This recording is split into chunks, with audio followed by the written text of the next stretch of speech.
Does that work? Yeah, there we go. Can you guys hear me now?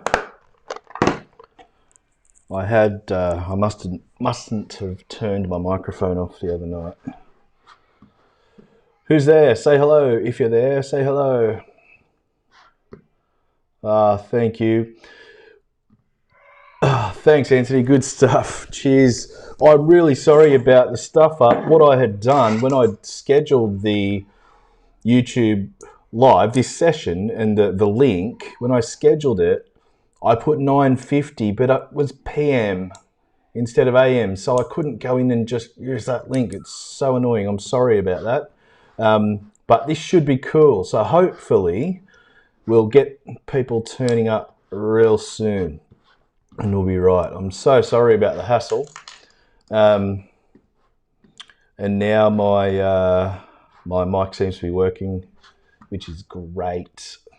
Let me just turn that down a little bit. Yep, cool. So what's happening? Where are you guys? Where are you guys at? Okay. I am just going to share this link again. If you guys, just while we're sitting around waiting to start, if you guys could share this link, that'd be great. Proper link.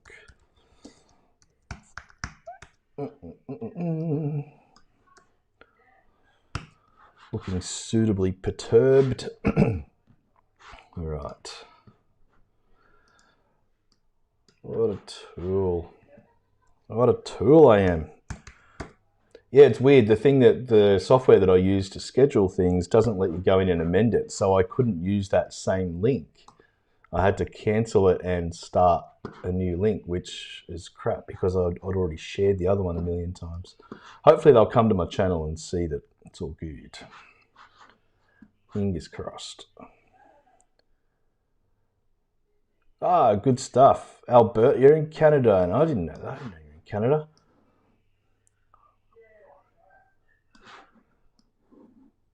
Yeah. 4 a.m. So is that what time it is now?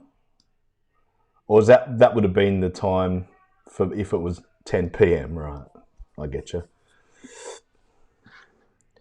PC Jones, what's your name? So I don't call you PC or not. Yeah, 4 a.m. No one wants to be painting at 4 o'clock in the morning. Although I probably would. 7, good. Pam. Cool. Thanks, Pam. Sorry about that. It's funny with some of the names people give themselves online and stuff, and it's there's one lady whose name's Angie, who her YouTube handle is artsy fartsy, and it's funny just seeing people calling it artsy. It's funny. G'day, Joan. Hello, how you going? Hope you're well. Haven't seen you for a while. Kate's here as well.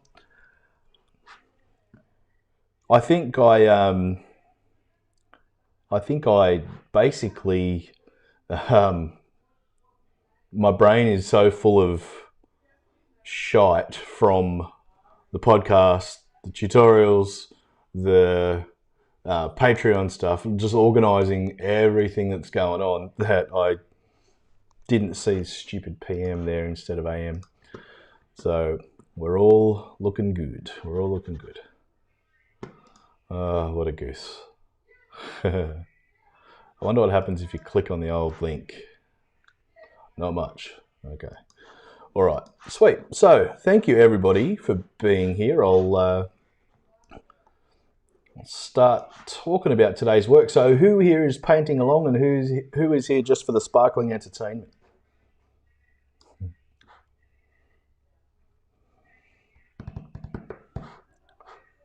I interviewed great American watercolorist Brienne Brown this morning, and it was really cool. It was good. She's a lovely lady, and I'm looking forward to having you hear that for the podcast, which is cool. Just got off work, Pam. Excellent. That's the go. Oh, that was all just weird. It's It's freaking me out. I hope I'll have to go in later on the group and explain to everyone that I'm not doing a class at 10 o'clock tonight.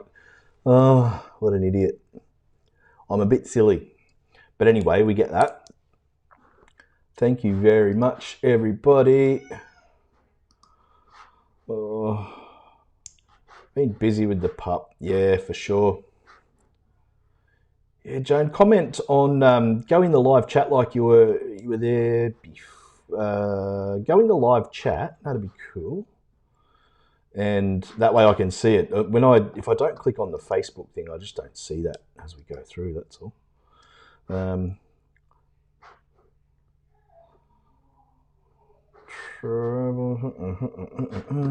Okay. Yeah, the link I shared. There we go. Rocking. You know, it's going to stream. Yeah, absolutely. Just it'll. The thing is, Anthony, as well. If you just watch along, contribute, ask questions, tell stupid jokes, that's fine. I'm into it. But yeah, they'll save on this video. Will save on my channel anyway, so you can watch it all later on. Without further ado, we've got 2 paintings to do today. Totally different to each other, which I always sort of try and do. Sometimes I put a bit of a theme on there. It's cool. Oh, cool, Kate. Thank you. It's look, it's all early days, and I'm not very good at it yet. Ah, cool. No worries, Ant. Thank you, mate. No probs. Easy done. And yeah, the podcast stuff, it's all pretty new, obviously, so it'll just continue to get better. But I'm pretty lucky to have had some cool guests already, and yeah, it's all looking cool. Alvaro Castanet coming up, which is great. It'll be great to talk to Alvaro again. But yeah, all good. Okay, first painting today. Here is the reference, a picture. Where is it? There it is. Now let me just bring that up bigger. So this is actually a scene. It's an old scene. It looks nothing like this anymore. In fact, I'll try and bring up a Google Earth picture to tell you what it looks like now, or a Google image or something. But this is an old railway shed in Newcastle, where I used to live. I'm from Newcastle, and basically this is what it used to look like when I before I first moved in, really. I moved in there about 1988, something like that, and now it's a big park and all that kind of stuff. So I'll try and find a decent picture of it and see what it looks like now. But yeah, this is a cool one. This is what it used to look like, and it was really nice, really good.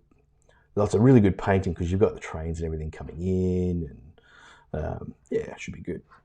But here's a picture. I'll just save a picture and I'll show you. There you go. It's not from the same angle, but you'll get the gist of what it looks like now. So this is just the extra mile that I go to for you guys, so you can see it's a different perspective. All right, there it is. So I'll just bring that up. So let's just make that smaller. It's a before and after-y type thing. Can you guys see that? It's pretty amazing, really. I mean, that's that shed, the hill in the background, and it's just a massive park now. It's pretty cool. I like being able to see that kind of stuff. But yeah, consequently the new stuff, the new park, is boring as batshit to paint, and the old stuff, where it's all gritty and train yard, and that was all old train, because Newcastle train station is just up from there, and that's where they used to go to fix everything. So it's good. Oh, absolutely. Much, much better. But yeah, so there's, if you look in the distance on the newer picture, there's a whole bunch of ugly housing commission units up there. I used to live in those. Good stuff. My formative years. I had my 18th birthday party in this railway shed. New one has no character. That's right. It doesn't. It's this whole area was designed by an architect in the late 80s, early 90s, and it's just bleh, horrible. But certainly dated. It's not. It's okay when you see the whole thing in its glory, but yeah, the shed itself is nothing. But anyhow, so I'll get rid of that one. We'll bring this one up again, make it bigger, and I'll talk about my approach to this one.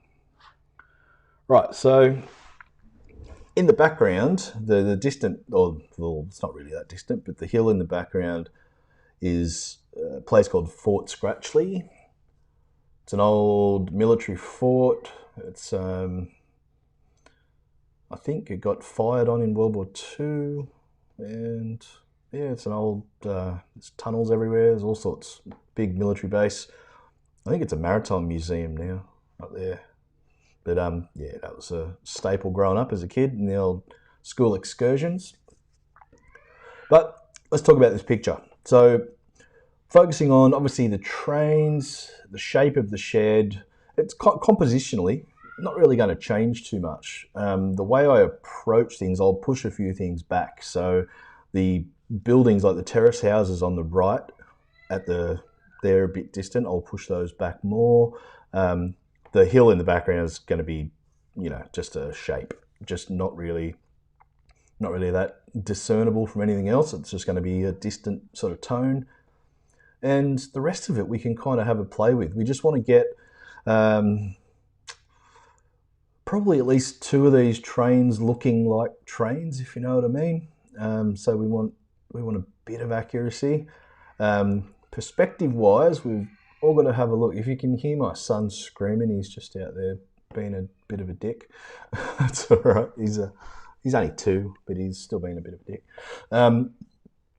So if you have a look at perspective-wise, where we just, it's kind of the tops of the trains. We're sort of looking at the trains as the tops of buildings as you would in a street scene or something like that. So if you run an imaginary ruler down the top of each train, you'd kind of see them all pointing toward the rough one point. It's a single point perspective.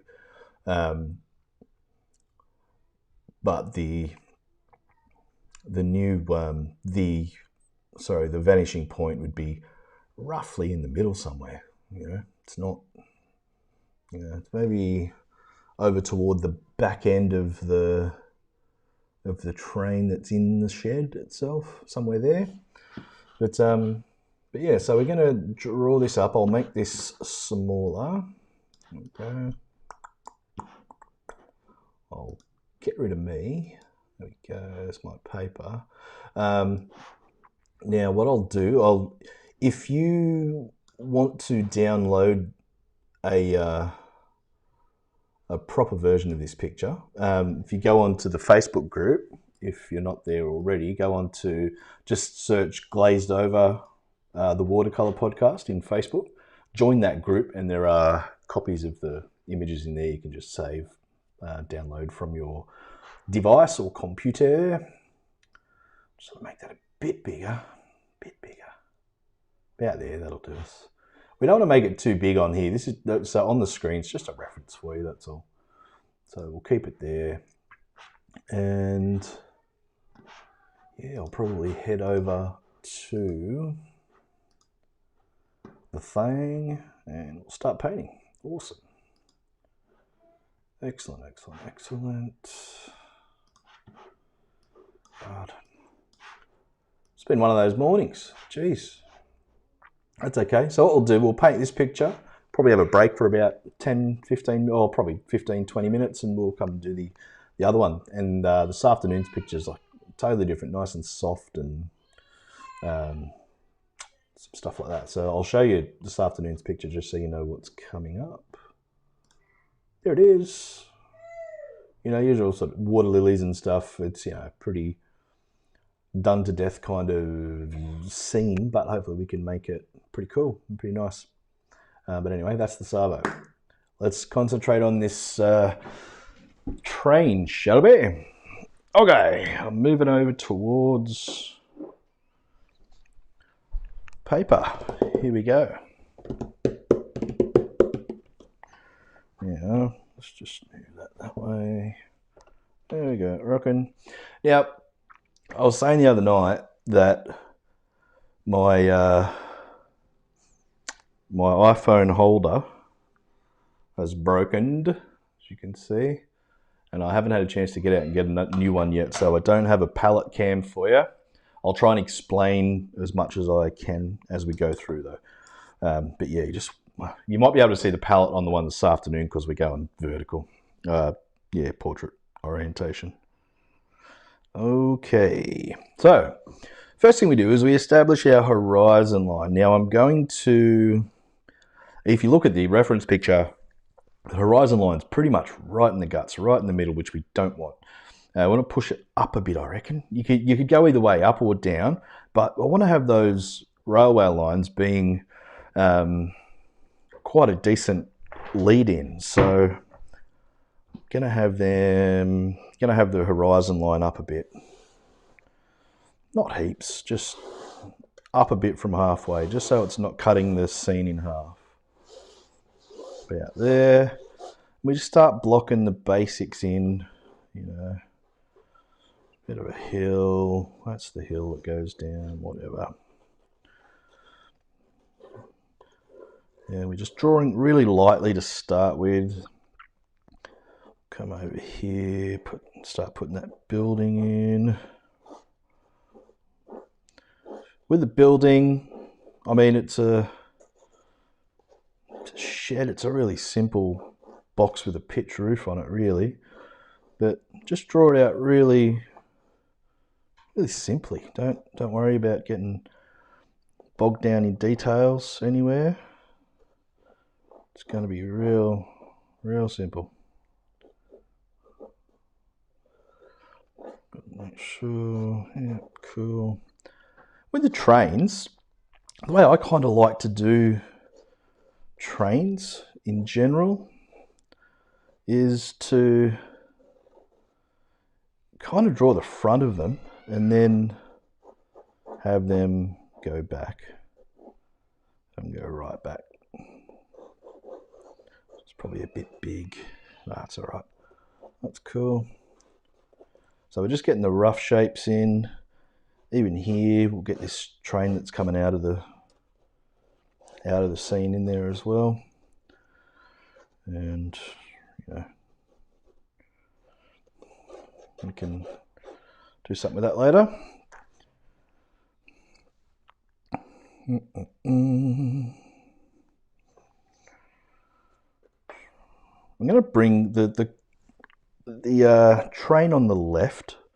I'm going to bring closer to us. So if you have a look at the roof lines or the tops of the trains, they're kind of all on the same level. There's where they're at the eye line of where we're at. So we're coming across. So this one would be about here if it were in the picture. So we're coming across. I'm just going to make it bigger, and all you've got to do that is simply draw a bigger box there, and we're going roughly to the same point.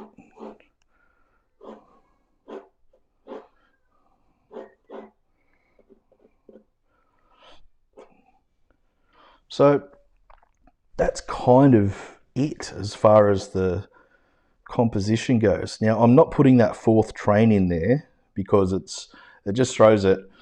It makes it balance too much. There's too much symmetry almost, not literally, but the even numbers is good. Now there's a couple of little tanks of some sort there, little building. I'm not copying them in exactly the same spot. Bottom line, this place doesn't exist anymore, so you can go nuts with whatever you want to do. sheds or bloody blah. And that's all good. And these little buildings up here, I could choose to ignore them completely if you wanted to, but I'll just whack them in there really simply. Little terrace houses. And obviously you've got the train lines doing their thing.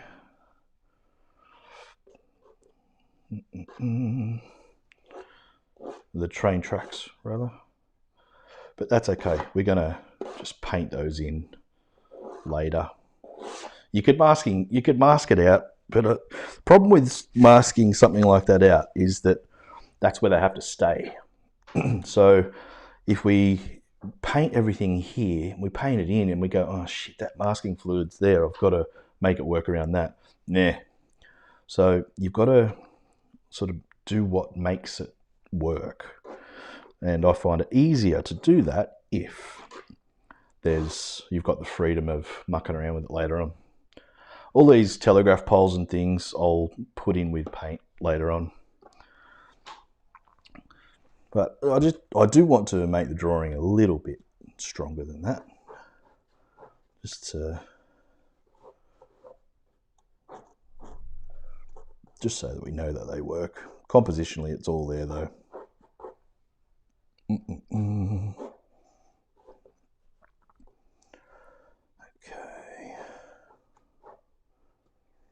About there. Da da da. Okay, there we go.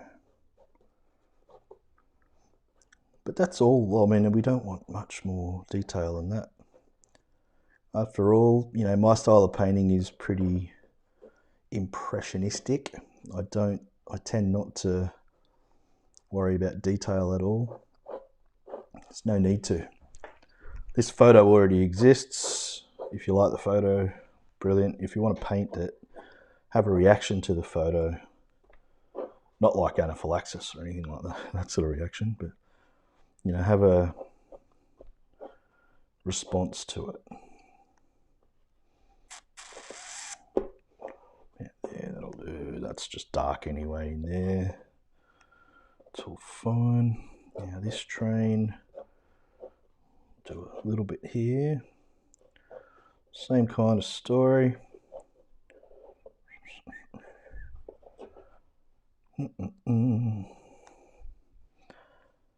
This train here can, you know, we can just easily establish the different carriages by a few little windows and whatnot.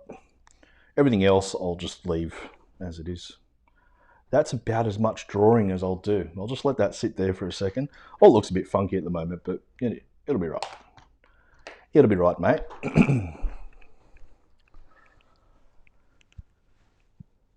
Hello, Roberto. How are you, mate? 2 a.m. What are you doing? You're crazy. Awesome.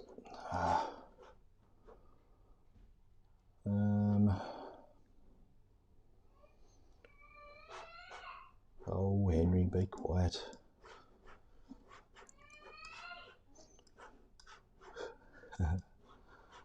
The boy's been a bit crazy. Okay. That's sort of it for the drawing. Yeah, I reckon it looks all right. It'll be cool. Rough and ready. That's what we're after. Okay. Excuse me. Painting-wise, now, because we've got a couple of newcomers today, I'm going to go through my palette. I'll show you my palette. Here it is. Color-wise, this is changing in pretty soon. But a couple of them are. But I use schminky paints for the most part, but there are a couple of Holbein colors here, but I'll tell you in a sec. So it's all schminky unless I mention otherwise. So I've got neutral tint, maroon brown. I use it like you would have burnt sienna. Whoop, there we go. Maroon brown, raw sienna, Indian yellow, transparent orange, alizarin crimson or Bordeaux, but I use it like an alizarin, scarlet red, French ultramarine, cobalt blue. It's called mountain blue. It's sort of a creamy blue. Cobalt turquoise and brilliant blue violet. And these, that are all schminky. And these couple here, they're both opaque colors.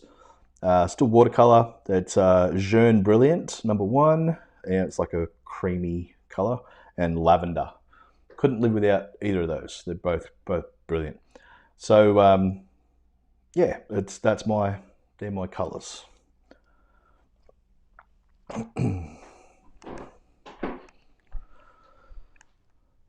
Awesome. Okie doke. Let's get into it. Let's paint a picture. I've even got clean water today. My lordy, what's going on? So, just with the sky, it's very dull, and I want to leave it like that. Well, it's not dull, but it's just flat. I kind of want that. That's a cool thing, I reckon. So, if anyone has any questions at any point, feel free to whack them in the live chat comments, and I'll get to them for sure. Now, just throwing a bit of stuff in there. It'll all lighten up so much. There's so much water in this wash or in these washes that whatever I put down here will lighten up so much. Just a bit of strength at the top. That's about it. And I'll just bring that down with some water. That's all I kind of want for the sky. Don't want anything else. And from there, I'll just put in this distant hill section. And I'm just using a bit of lavender. Lavender with a tiny bit of burnt sienna in there. And lavender's good because it gives you a softness and a nice tone without being overpowering. It's just a nice cool color, so it recedes, and yeah, I just like it. I really like it. But you can still add character to these little bits. You can just skip across, just stipple and whatever, and you get some nice little marks that give you the impression of something going on there. What I will do, just grab a pointy brush. There are a couple of little buildings. I'll upset all my friends at home if I don't put Fort Scratchley and whatever in.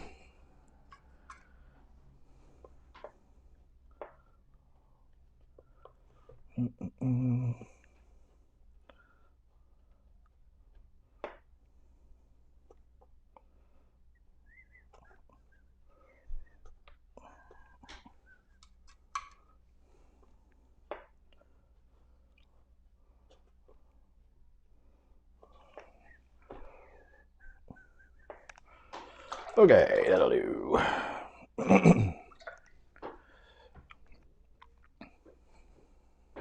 That's kind of it for that distance. You want to be careful not to overdo things like that.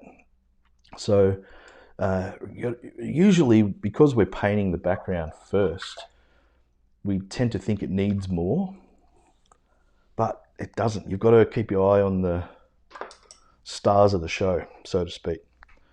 And that is obviously this middle ground. Speaking of that, I'm going to go in and put a wash down. Now I want it nice and bright. Some raw sienna will give us a nice warmth. And I'm going to go straight over the whole thing. Doesn't matter now because everything's going to be lovely and painted anyway, like this. So, nice bit of raw sienna. Go over everything. Oh, Henry, jeez. Can you hear that? He's being a goose. Demanding little sod today. And a bit of transparent orange will brighten it up a little more. Don't go too heavy with the warm colours around that middle ground because we've got a lot of warmth in the trains themselves. That's all right. And as we come down, we'll come closer to us. We'll start cooling this wash down. And you've got to go quick. You can't dawdle. You've got to have some nice, clean, fluid brush strokes, and you'll have a much better result.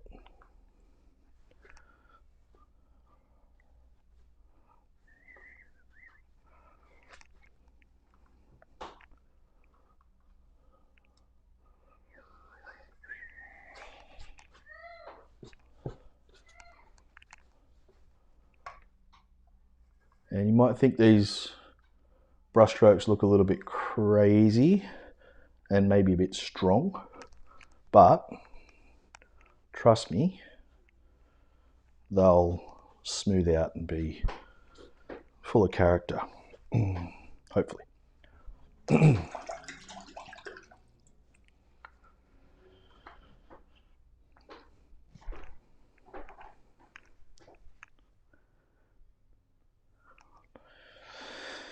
He has entered the terrible twos, he has. And as we've found out and are still finding out with Sydney, that doesn't end when they turn any other age. They are just terrible. Okay, just splatter, why not? A lot of people are scared of splattering and things, but believe it or not, there's a technique to it.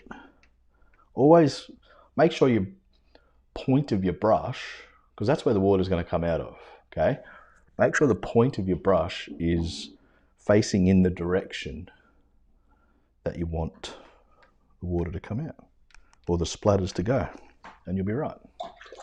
So this is just me getting, excuse me, little bits of texture and things here and there, you know. And you do that while it's wet, so they end up just being subtle. So they don't have to hit you around the head all the time.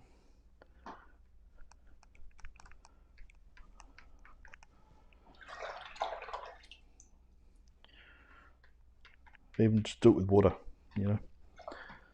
But that's cool. Just let that sit for a second. All right, now I will turn on the old hairdryer, dry it off, and we can crack on. I'll give you guys a bit of a chance to catch up as well. In these workshops, and I know I've said it before, but I do paint pretty quickly, and that's kind of how I paint anyway. I don't paint as quickly as I normally would if I wasn't sort of teaching. However, there's a point to it.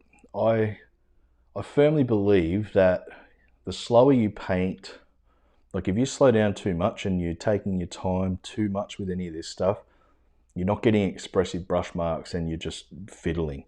So I do encourage you to try and keep up. You'll end up painting quicker as a general rule. Watercolor lends itself to being painted quickly and in one go. Shouldn't be overworked and labored. Okay, so try and concentrate on being a bit quick. Your work will end up much, much better.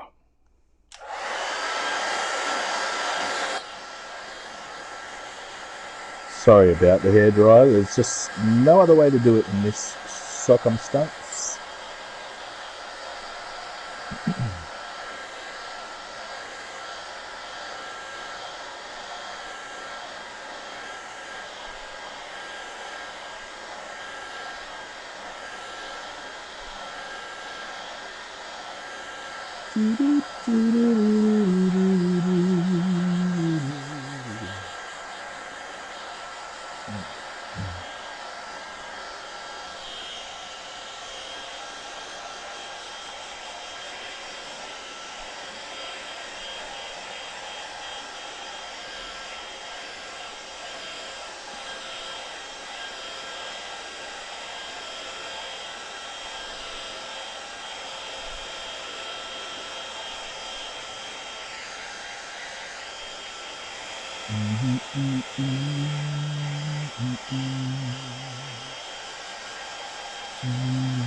Right.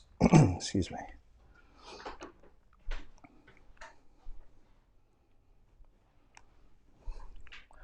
Yeah, always just wait for it to cool off a bit. Yeah, just a reminder too, these demonstrations, everything are free to watch and participate in, and they do stay on my channel the whole time. If you do get something out of it and you want to support me, you can make a donation via PayPal. There's a link on my website or in the notes here, or there will be, or head over to my Patreon page as well. Have a look at that. That's only brand new, so if you want some rewards and things, for sure, if you want to subscribe, that'd be great. Any help is greatly appreciated and just goes to me being able to continue providing this stuff for us. All right.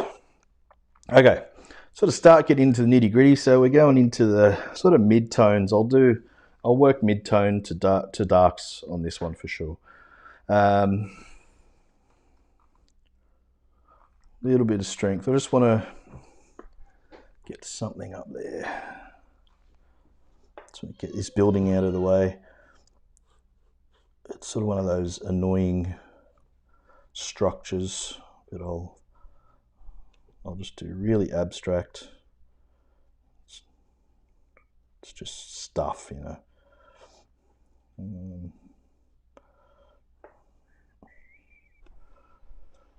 Okay. And we'll just get a bit of thicker stuff.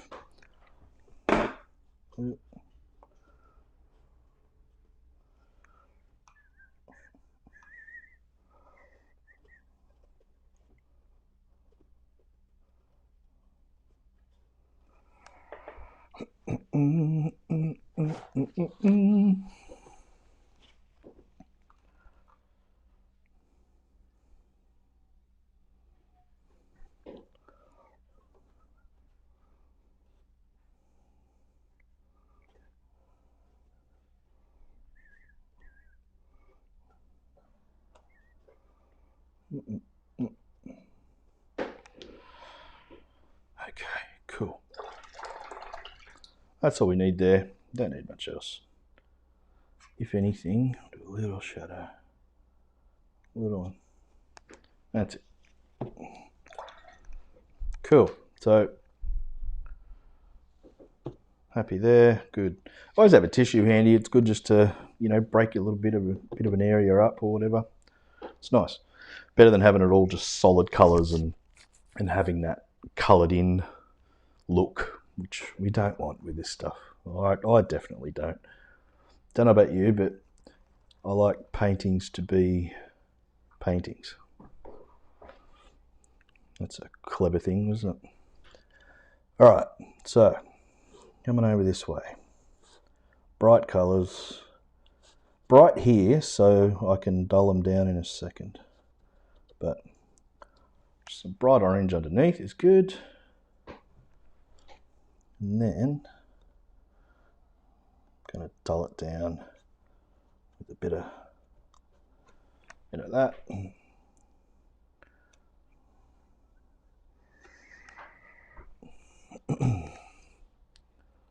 Tiny bit of burnt sienna here and there.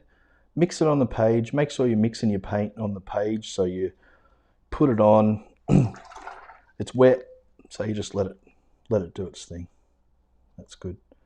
It's always a much better idea to do that than to, you know, just let it all, you know, colour in and be big separate shapes. You've got to mix it on the paper. It's what it's about. It's what we've got as watercolorists. We've got that stuff at our disposal. Not enough people use it.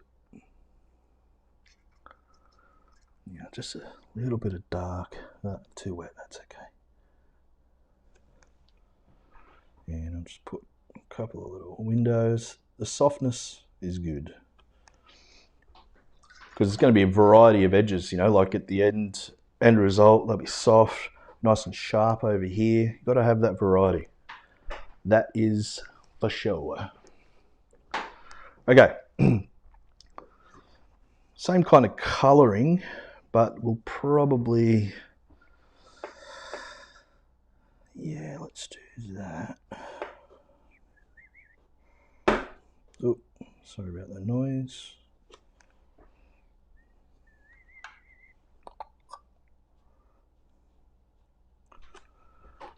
All right.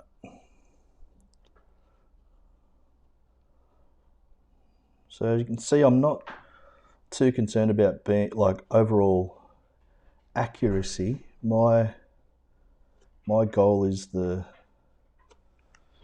vibe and the mood. As long as we're being painterly and letting the watercolor do its thing, we're right. So it's very bright there. That's cool. We can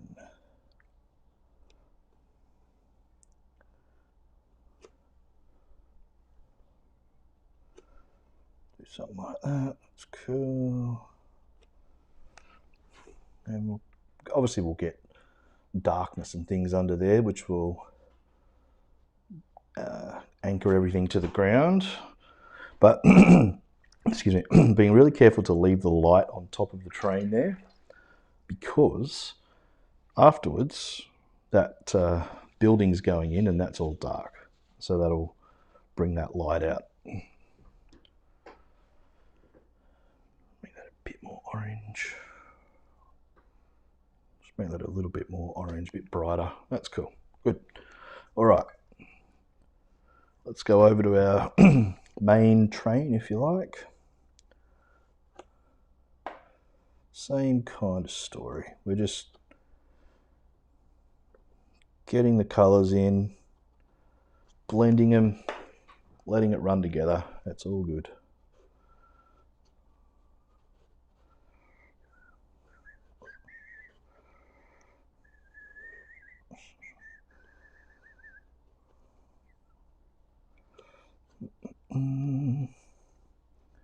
Oh shit.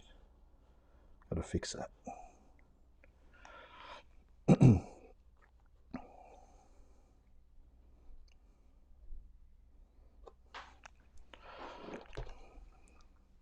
It's all a bit rough and ready so far, but that's the name of the game with this particular scene, is it all kind of looks a bit, it's all preparation. These first little bits of painting are all prep for the main sort of show, which is when we're finishing it up and we're putting all the darks in. That's it'll all come to life.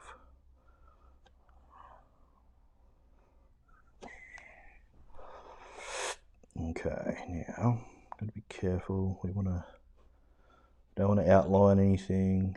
We want to make it. It's got to look right.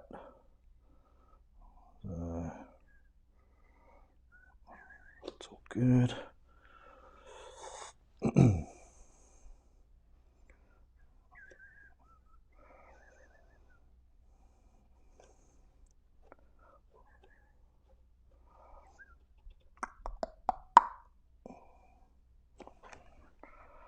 Da, da, da, da, da, da, da, da. It's all dark.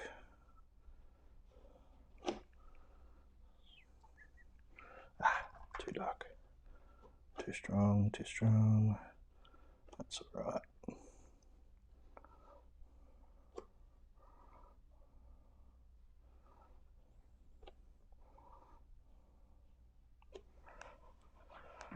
Roughly like that is good.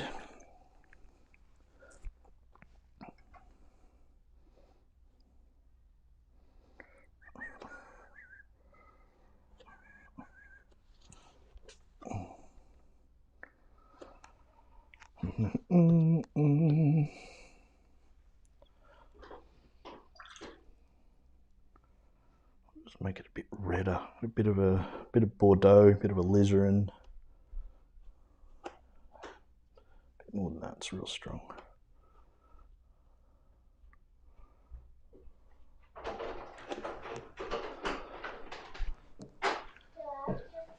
Hang on guys, my daughter's come in, won't be a sec.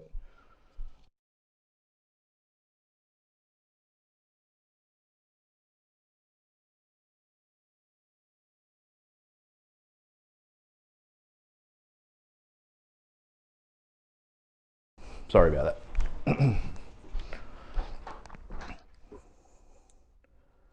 And put a bit of that red around, that's not going to hurt. Cool, cool, cool. Awesome.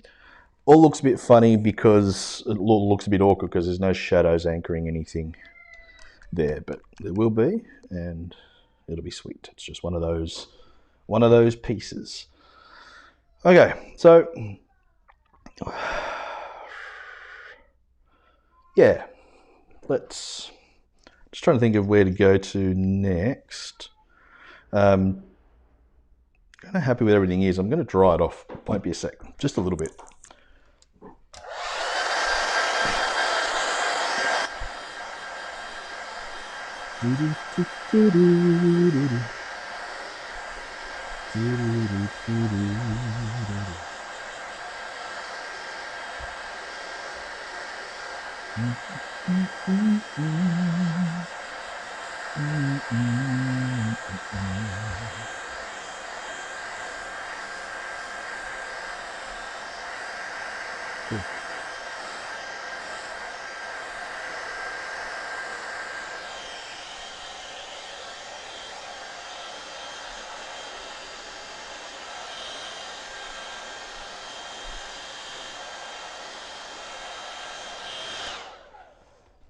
All right, cool.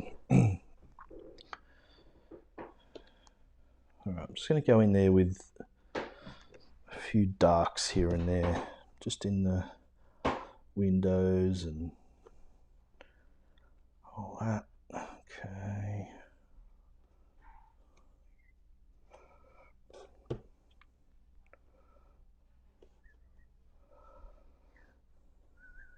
Softer.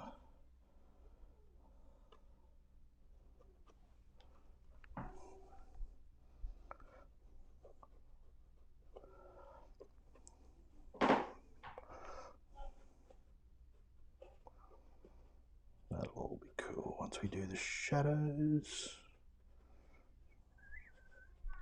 Just let your brush dance around. Don't try and control it too much.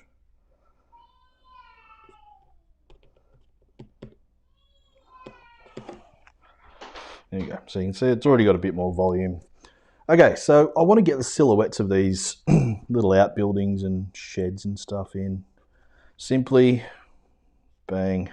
You don't want to colour in and be all precise and spot on. Just get them in there. I see students all the time going, whoa. No, just get them in. They're just shapes, don't worry about it. Oh, Jesus. There we go. Cool. Let's get a bit more of this. There we go, stuff there. These little silo looking things. Tanks of some sort. Fuel tanks probably. And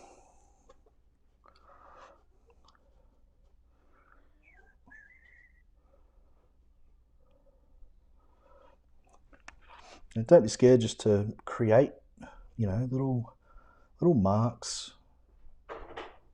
Throw things in. That's all we need to do.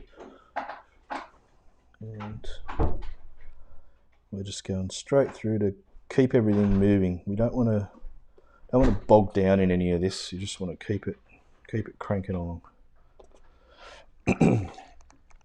And get a bit of thicker paint here and there. Just picking up a little bit of neutral tint and just throw it in, just so it blends in, and gives us a bit more volume. A bit stronger there, stronger there. Remember, this is an impression. We want an impression of this busy, dirty old train yard. Okay, do the main building. Yep, cool. Really careful not to go over that roof of the train. Really careful on that.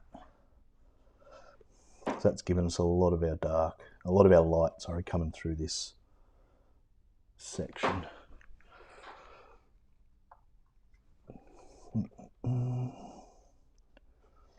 Okay.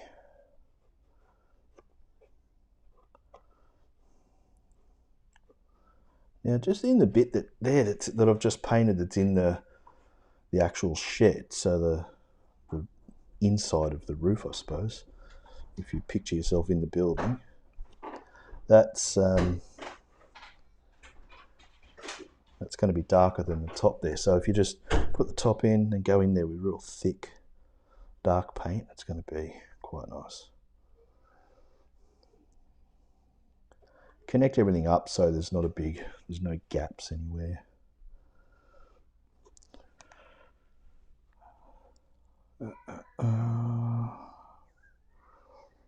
That's all right.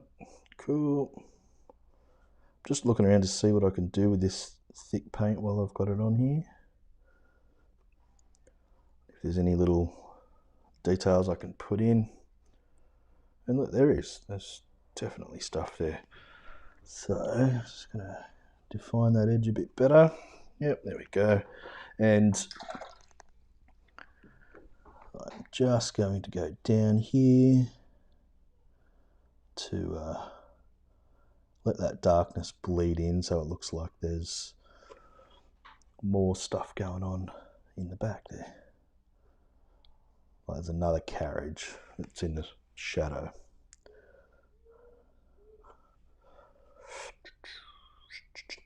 Cool. Yeah, happy with that.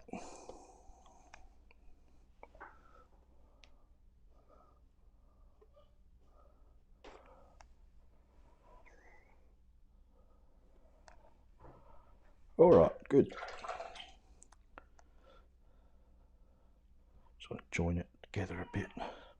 Yeah, that's better. Cool. Okie dokie.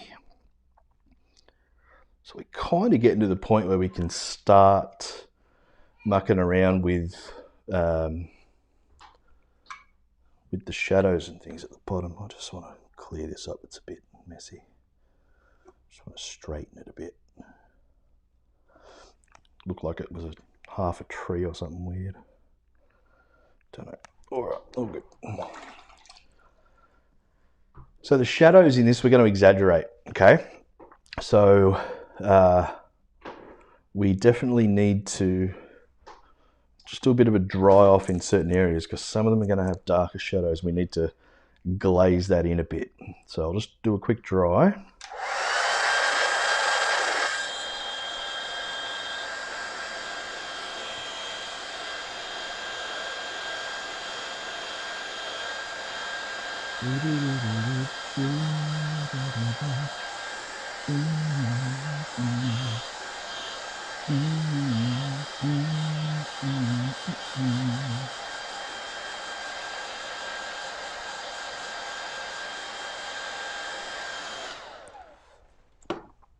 Okay.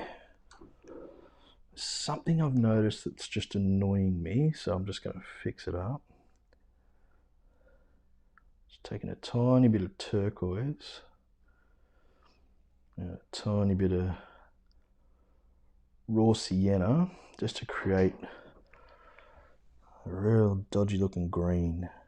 Just want to put a little bit of that here in, because it's kind of like there's a background, but wasn't much depth to any of the other bits. So just putting a few little markers in there.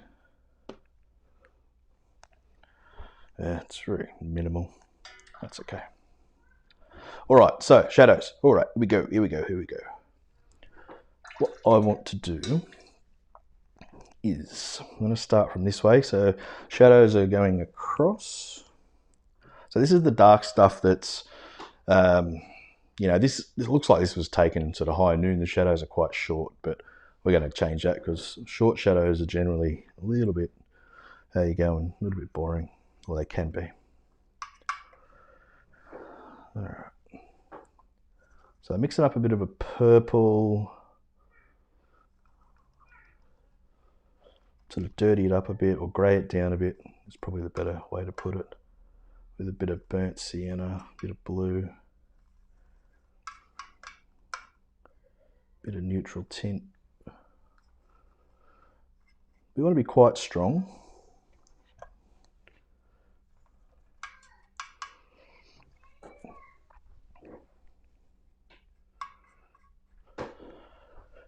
All right, let's do this side first.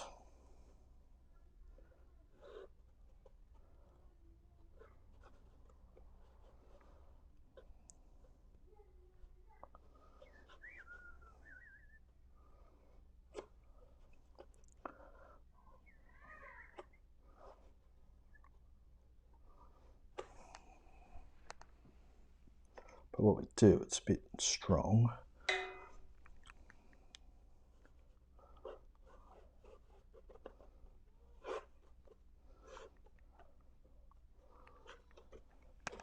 And all these sort of roads and tracks and things are all really rough and ready, so you don't have to make the shadows all perfect and pretty. They're just going wherever they go. Just go in at the base with some darker stuff, like right underneath there. That's cool. Let it run. Let it do its thing.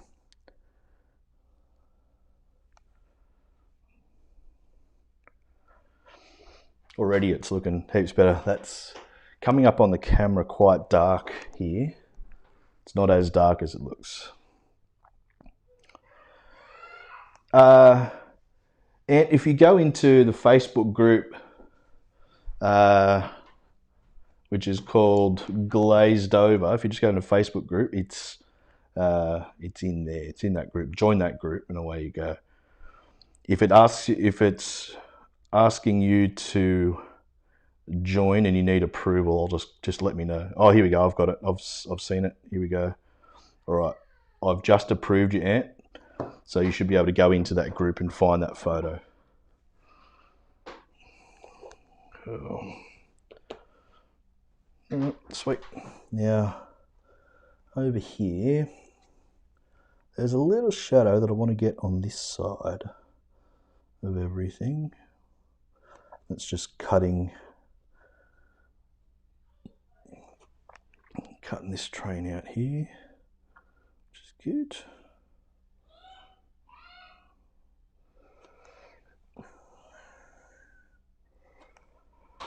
Now,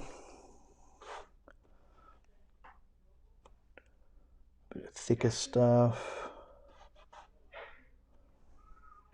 There's not much going there. It's just really the small shadows that are bringing that through.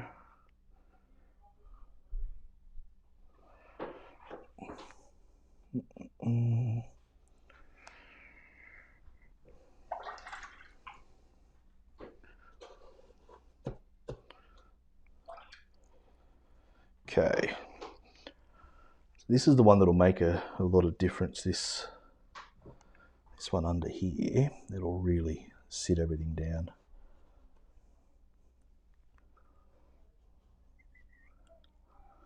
It's coming around here.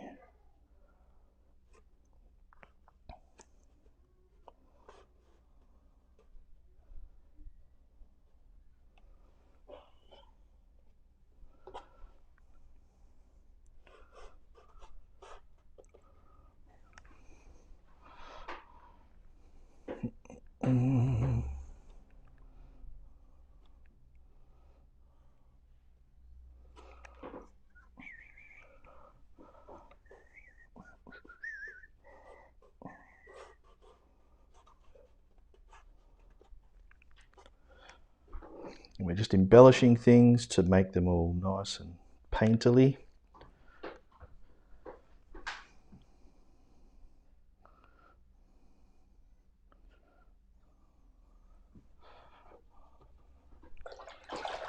that didn't look very good. So all you do there is you just wash it out a bit. And you're laughing.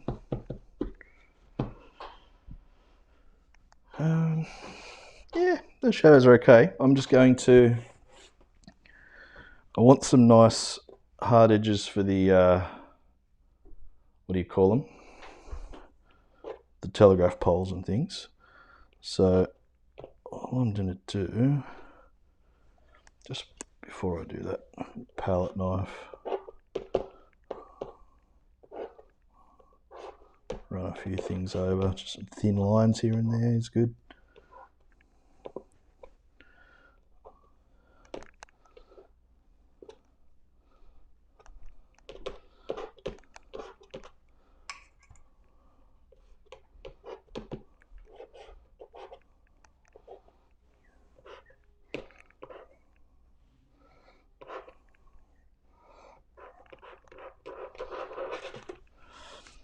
All right, bit of a dry off.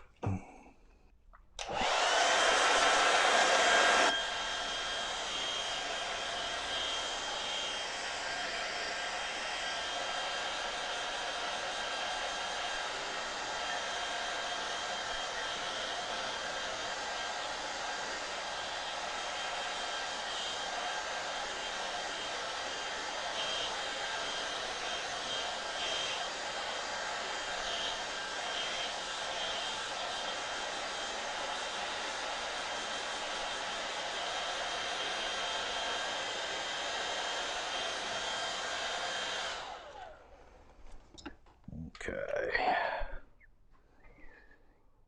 Awesome. Good stuff. So, kind of got to tidy a few things up. And this is a really important part of painting, is that you've got to, at some point, just start looking at your painting and having it sort of tell you what it needs, essentially. And you kind of forget the reference photo a bit. You start looking at this going, yep, cool. And I'm keeping my eyes on the prize, because I know at the end there's going to be some nice lead-in lines with some stuff here. That'll all be cool. But there are a few things that need to be sort of taken care of now. One of those is here. It sort of looks a bit messy and disjointed. So what I've got to do, I've kind of got to cut that in, and I do that by painting the negative space around that train, which is the building. But I'm just going to, I guess, put it in a bit of shadow, which isn't really there, but that's okay. It's our picture. We can sort of do what we want with it. But it's still washy. It's not a real dark consistency, but I'm just getting a bit of that in.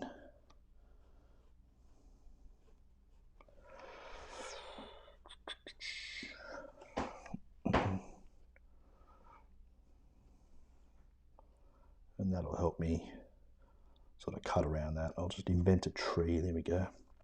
There are a couple of trees there now.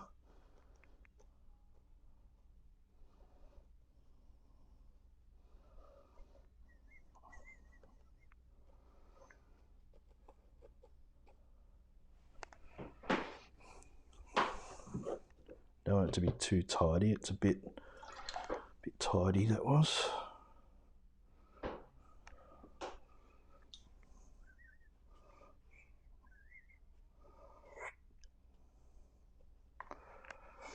That's all you kind of want, just little bits to connect it in. And that shadow.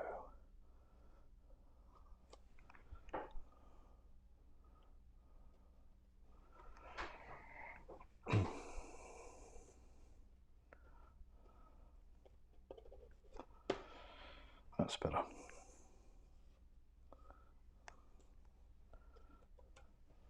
Rocket. Okay. It's better.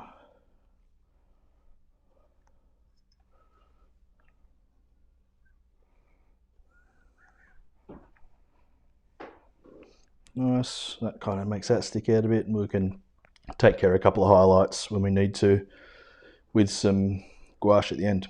Cool. So that's looking cool. Let's get these poles in. Shadow in. Yeah, they're pretty dark. I probably will end up putting all of them in there. Look, they're just a cool looking device in this picture. Hooks everything into the sky. That's nice. Straight in. I'll put that little marker on there too. I don't care exactly where they are here. I just want to put a few of them in. Don't make them perfectly straight. Make them have some character. And you'll be right.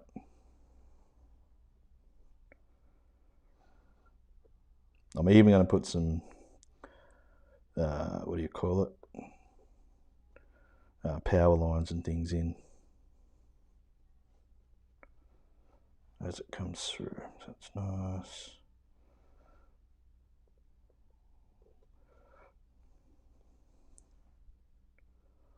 Couple over here, balance it out. And the most important one is this big bugger. Yeah, we'll go down here so we can cast a nice shadow. See the dry, broken edges? That's good. That's what we want.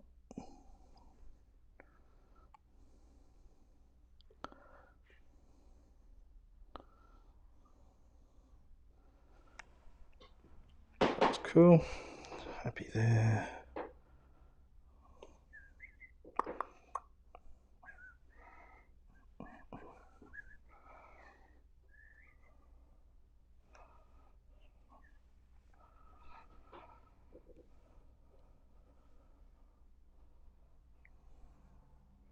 Just looking for any really dark spots that I've missed. Things that I can embellish. With the view, I'm going to put a little bit of colour into this in a second.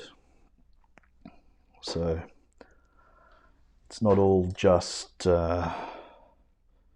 orange and brown, although that'll be the main kind of thing.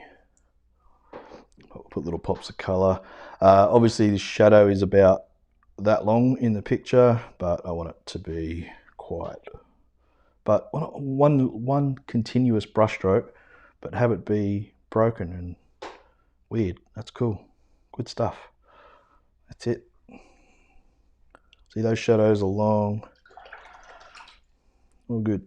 And splash a bit of water. Splash a bit of, well, it's dirty water now, but splash a bit so you get some soft edges among it.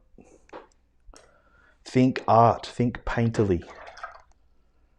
That's all the stuff you got to think of. You know, have things coming down there. That one there might be a little bit over the top of that coming out.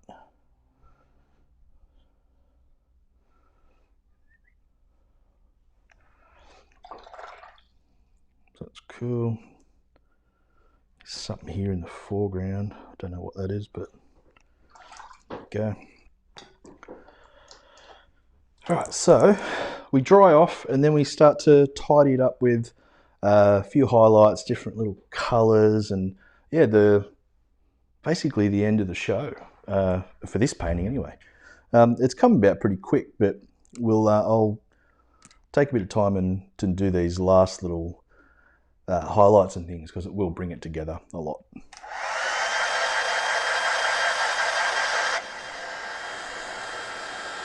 And not to mention the all-important railway tracks as well. They've got to be in there.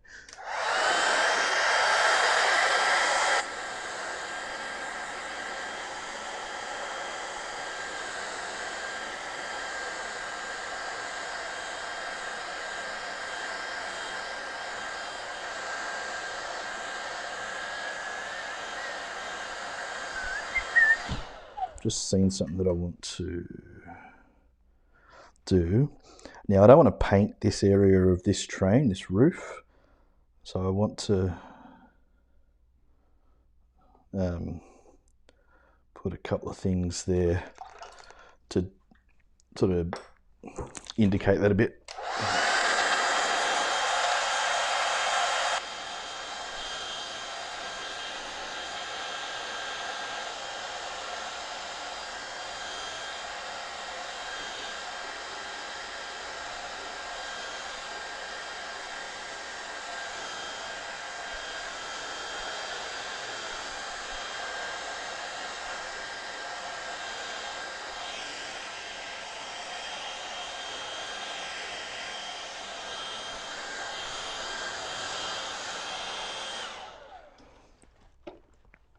All right.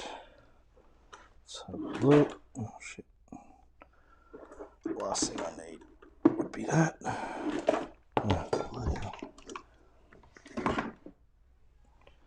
Battling with everything today. It's just been one of those days so far. Crazy things. All right. So it's time for some railway tracks.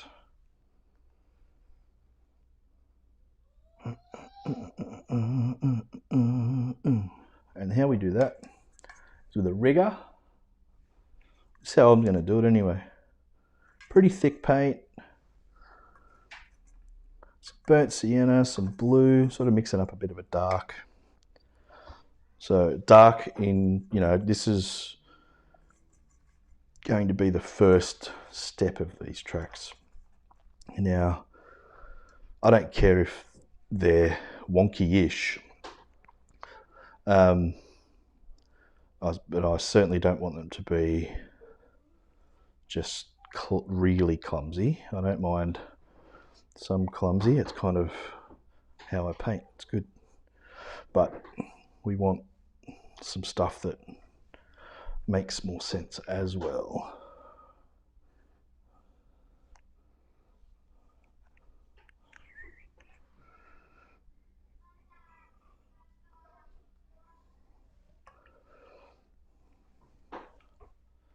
See, already with these tracks, things are just much better.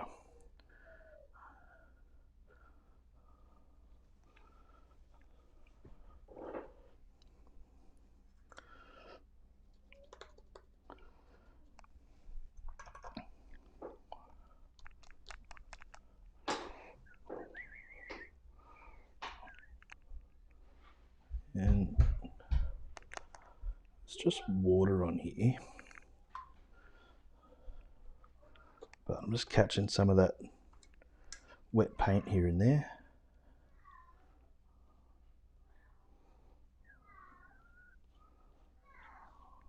That's cool. Bit of mess is good.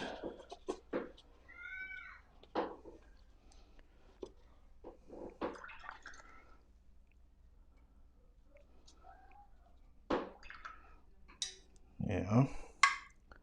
Going straight into the jaune. I'm avoiding white at the moment. And I'm going to go in and sort of do the same kind of brush strokes, just with this jaune colour. And it's, like I said, it's a creamy white sort of colour.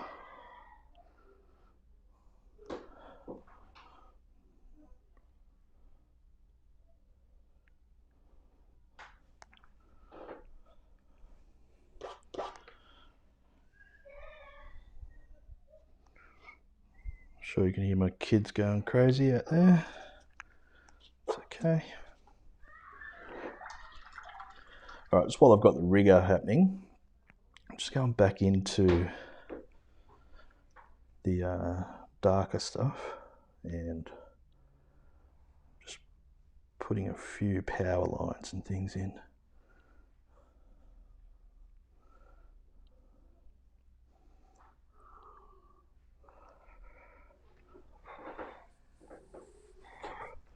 It's fine. It's starting to come to life. Just want this a bit more dominant.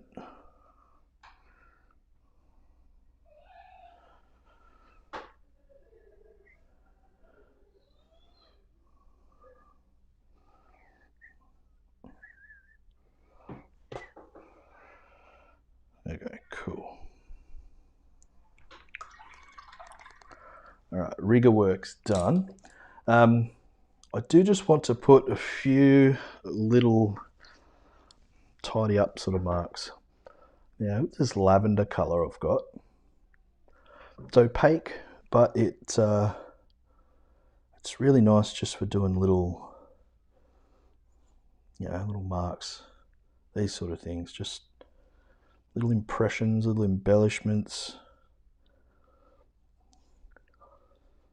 I use it on a lot of my paintings because it gives me, it's a bit of a signature, I suppose, to use it this way. It's becoming a popular colour, but it's I kind of use it like this to add a bit more life and finesse to things. And I do most definitely need to add a couple of red spots. And I will do a couple of little white highlights, tidy up a few things. This is just white gouache. I usually use white watercolor. I just don't have any. Titanium white watercolor is great. It's not as chalky as gouache, so it's gives a nice result.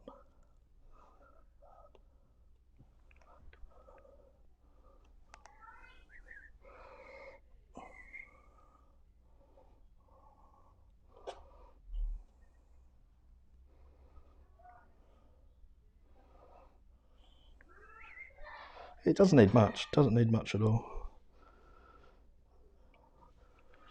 What we'll do is just splatter.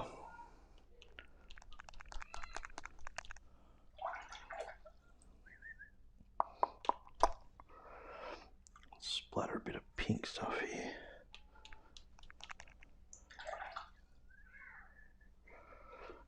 I can afford to splatter a fair bit of darker stuff in the foreground, like the very foreground, and that'll help bring the light to life as well in the middle of the picture. So I'm going a bit nuts there. That's okay. It's rough and ready.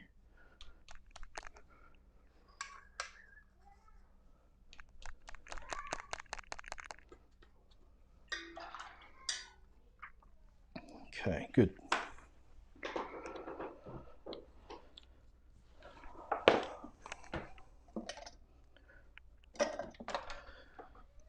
Okay, we need to put that little, I guess it's a navigation marker of some sort.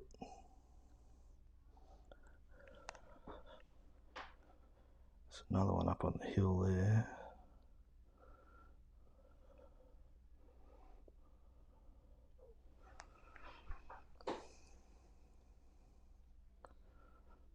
Fluoro orange. It's pretty cool. Always squint your eyes so you're getting the most out of your picture, making sure it works the whole way through. And it's got a bit more of this jaune. I'm going to put a couple of lights on that one. Something there.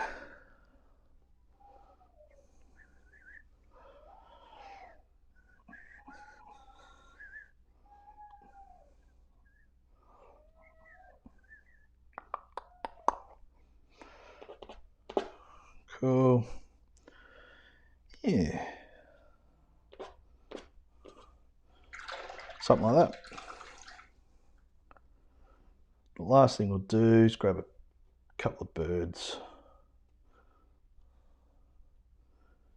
Haven't really splattered anything up there but to cover up, but birds always make it look nice, I reckon.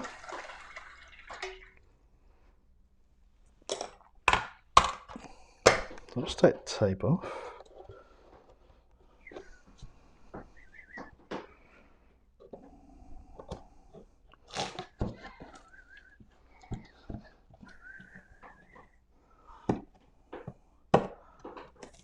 I've got a portrait on the other side of this board that I'm still working on. So I don't want to stuff that up in the same time.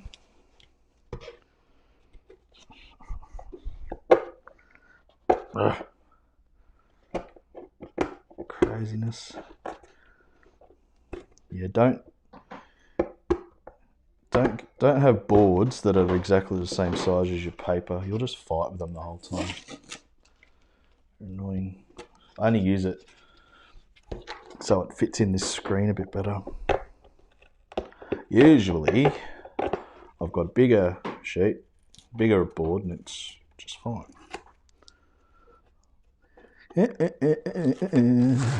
Alright. Finally. Alright, let's move that. So,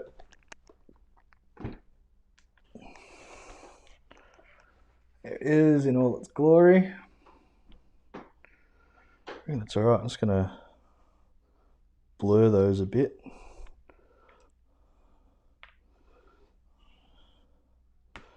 But yeah, that's okay. What do you reckon? You like that sort of thing? I reckon it's a pretty cool piece. I've done it very quickly for a demo, but yeah, it's kind of nice. Let's have a look.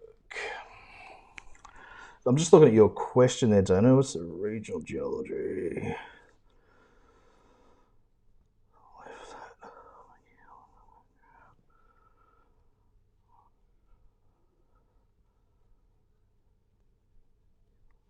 The hill in the background, sort of behind the shed, you mean, Diana?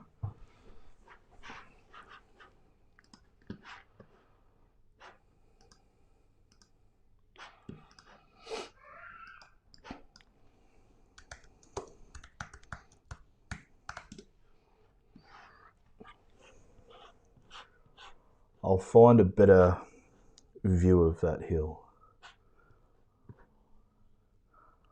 and show you.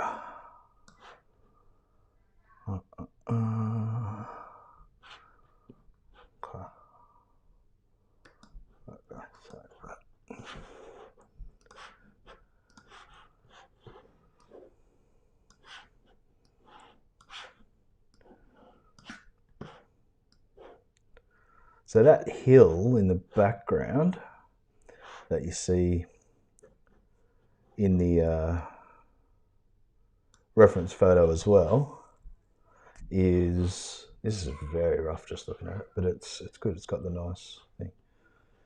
Yeah, it's actually an old fort, an old military fort. I'll show you. This is what it looks like from the air. It's a pretty shitty photo actually, but it looks like this from the air. That the bit right in the middle there, you can see. Not that other little island there with the beach is called Nobby's Island, but Nobby's Beach. But this bit here, right in the guts, that's the hill that you're looking at from that end. Obviously,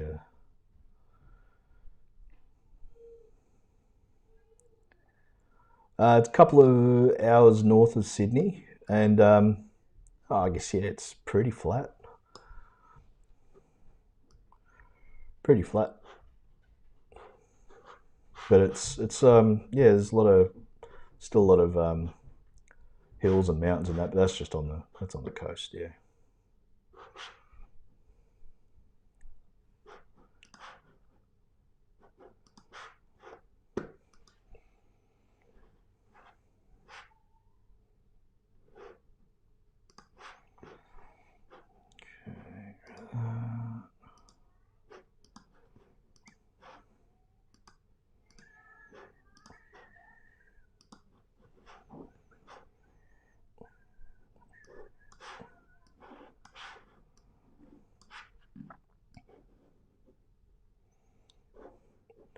I don't think it's a remnant cliff. I think it's just a cliff. Yeah, it's just a hill on the side. I know that Nobby's the middle, like the bit at the top, like at the top of the beach, that used to be twice as high. And the convicts, when they settled, the convicts actually chopped it in half and used those rocks to make the breakwall that comes out of that. Just because basically, essentially the ships couldn't see around it. It wasn't. It was a bit of a dangerous port to come into. But yeah, it's a lighthouse up there now. No, it has been for a long time. But yeah, the convicts cut it down in early 1800s, I think, 1804 maybe, something like that. Yeah, it's pretty cool. It's I mean, I grew up there, so it's I don't. I live in another area of the country now, but it's just home, I suppose. So yeah, I've just sort of known a bit about that stuff my whole life. It's good. It's good fun. Um, what I'm going to do, so I'll leave this reference, this painting sitting up there for you all, if you're still painting. But I'm going to, and I'll make this. Actually, what I'll do. No, I can't do that. All right. What I can do is this. Let me just do this bit. I'll just bring that up a bit bigger for you guys so you can see it there. And what I'll do, I'm just going to go and have a little bit of lunch, some morning tea type stuff, probably 20 minutes. So what time is it now? It's 11:30, just about a.m. So let's make it half hour. I'll be back here at 12. So stay here. I'll leave this feed running. That's not a problem. But I'll turn the mic off, and any questions, keep asking them because I'll see them when I come back in. That's no problemo. If there's something urgent, just message me on Facebook and I'll see it on my phone. But yeah, hopefully I'll see you guys back here for the water lilies scene, something totally different to what we've just done. It'll be a bit more precise and a bit more, bit smoother and a bit calmer. I like the chaos or the chaotic nature of this scene though, the trains. I like it. But yeah, I'll see you guys soon. Cheers.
Hello, we're back.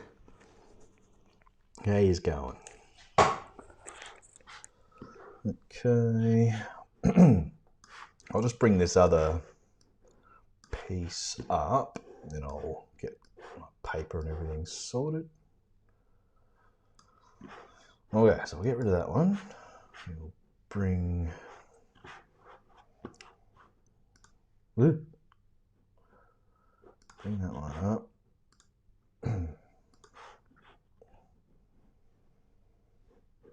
And we'll go there. Hello, who's still here? Is anyone still here? Hello!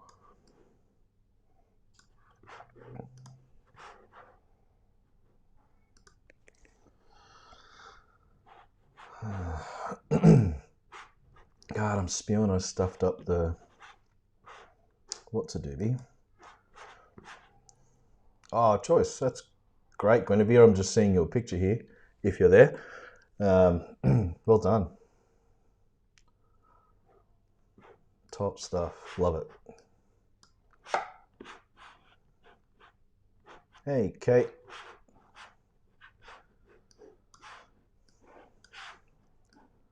So yeah, for any newcomers, excuse me, if you go onto the Facebook page, the Glazed Over Watercolor Podcast page,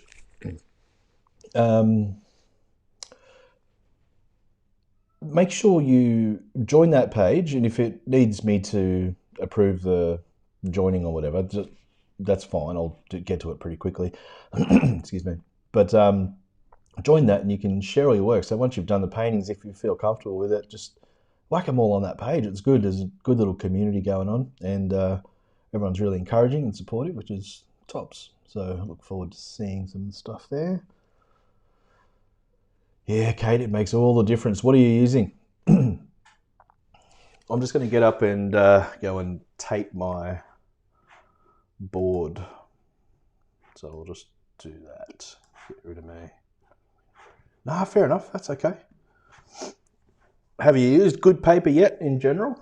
Or what paper are you using now? Or, you know, both the bad, so-called bad stuff and the good stuff. What are you using?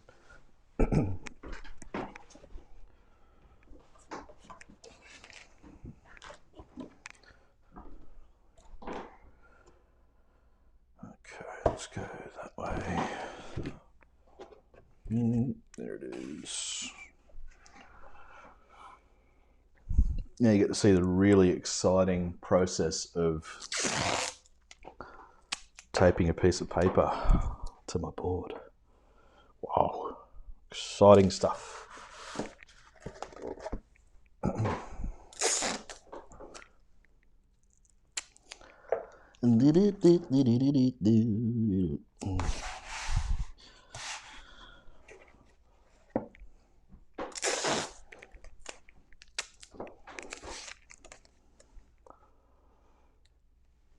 After the gold rush of 1970. Obviously with this one we're going portrait mode, portrait orientation, so vertical, which is good. Good.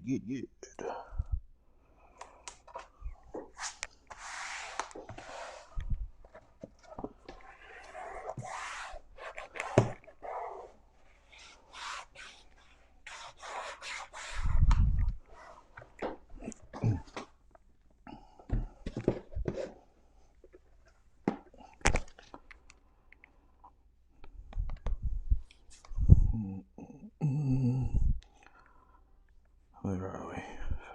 Favorites.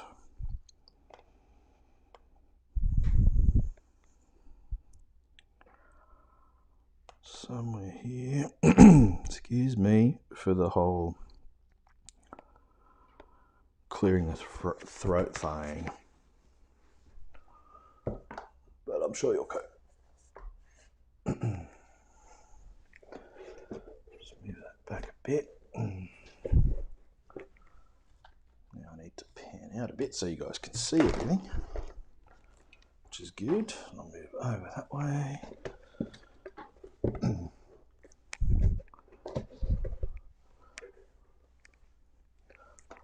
You should be able to see my palette on this piece, which is cool. I'll move it over for you.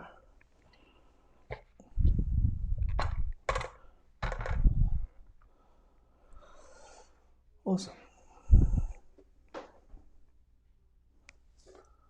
Just make sure.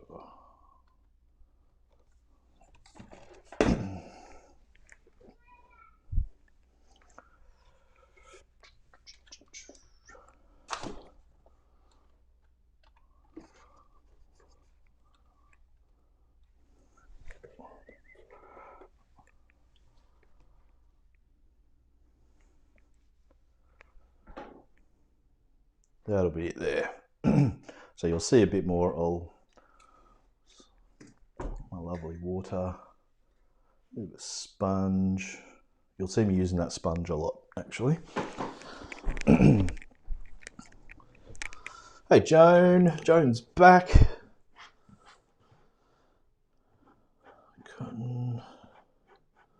Cool. The Winsor & Newton stuff's not too bad, but yeah, you'll notice the difference with arches a lot. Yeah, you have to, Kate. You've got to work on an angle. If with watercolor, one of the things that we have at our disposal that that other mediums just don't, generally speaking, is gravity. You've got to use it. It's good. It's what creates a lot of our nice washes and things. And yeah, you're mad if you're not on an angle. I used to be just about vertical. There are some painters out there now that still, and that's cool, that paint very upright. And I used to be almost that, but I'm on only a slight angle, but it makes all the difference. I'm probably 2.5, 3 inches off the deck. That's all. Just a bit of a slant at the moment. That's all, and I enjoy that because it gives you that flexibility of having some nice graded washes. Makes your life a lot easier. So you will notice the difference, 100%. And you just muck around with whatever you get used to, you know. It's good. Okay, so let's talk about this scene for a moment. This scene it's quite nice, obviously. It's a nice photo. That's cool. But we want to make it a bit better than a nice photo. A bit of artsy-fartsy stuff going on. And look, as I say, it's a tried and true, subject matter. Thank you, Claude, for making it that way. And a lot of the watercolorists are the sort of modern watercolorists, Joseph Bookvich and a few of those guys, Herman Pekel, have done these sort of scenes, and they're great. It's a great thing to paint because it's got those layers. You've got the nice smooth washes, and the nice layering going on over the top. So you get your softness, and then you get your crispness with the twigs, and obviously the leaves and things that are closer to us. And the little lilies always look really nice. And yeah, we just keep cracking on, and we have a nice bit of contrast. We want it nice and dark at the front. But yeah, I'll just make it a bit smaller so it can fit in the scene. Yeah, let's put it there. Let's put it about there. Why not? You can still see most of the things. But yeah, remember to put your board, set it up portrait orientation. This one, let's just share this again. I'll just share it in that glazy group. Oops.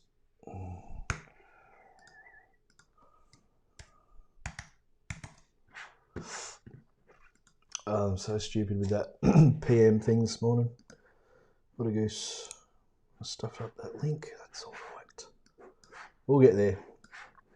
Okay. So we've got that and we've got that. Awesome. Are we all ready to rock? Give me a thumbs up if you are. So I'll start painting this beautiful wash.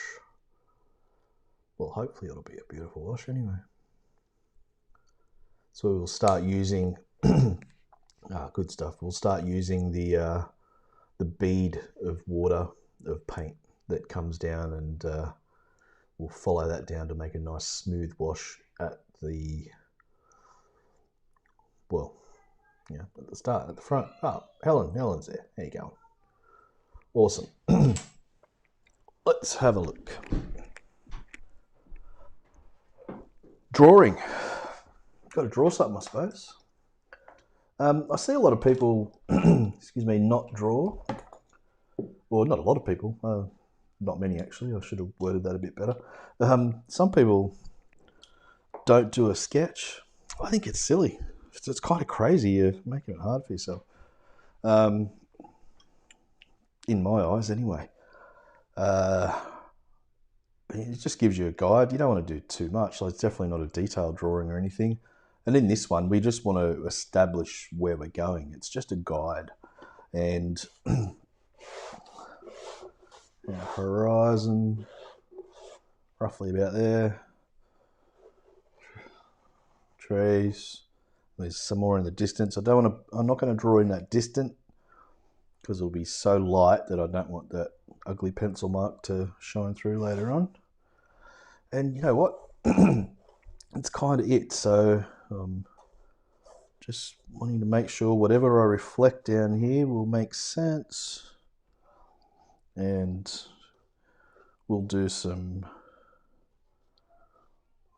bigger things that when we come down to the front, we'll just paint them. We're going to paint them with some opaque paint. That's cool.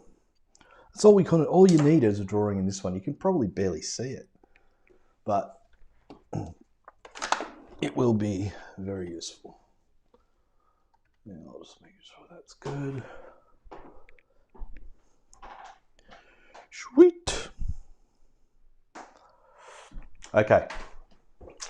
Now get your biggest brush, a big moppy kind of brush. I like, far out. Hang on. I like these ones. These Chinese calligraphy brushes. They hold a lot of water.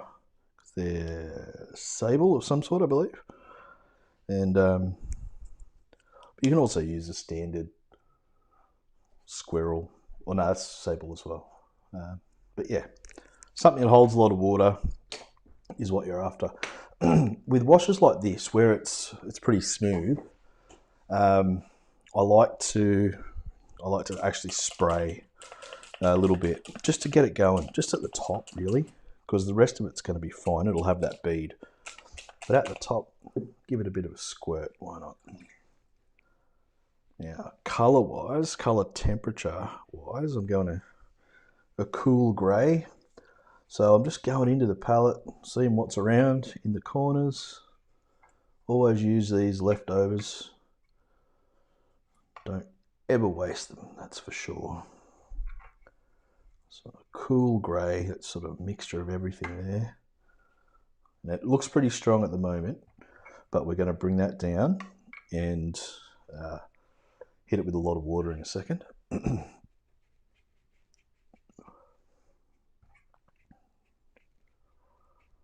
Alright, so as we come down, we'll just let it sit there for a sec.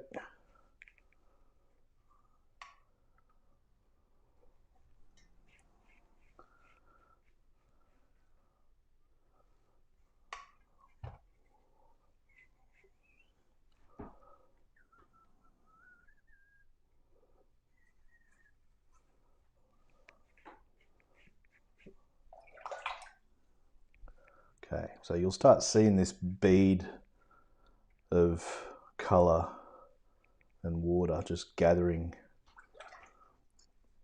here. You see that, this bead. And just with some clean water, I'm going in and I'm catching that bead, bringing it down. And we want this wash to be nice and smooth. So as long as we're pretty quick, it's going to be smooth. Bugger all there. This will dry off so light, be hardly worth painting. But it's got to be there. It'll add that atmosphere. Just so light. It's too strong, I think. Bring it down nice and quick. Down into here, then we start getting back into that colour a bit. Any little bits that we can skip across, if there's anything like that that stays there that you like, leave it. It's good. It's lovely. Now we start getting a bit stronger and a bit, tiny bit warmer.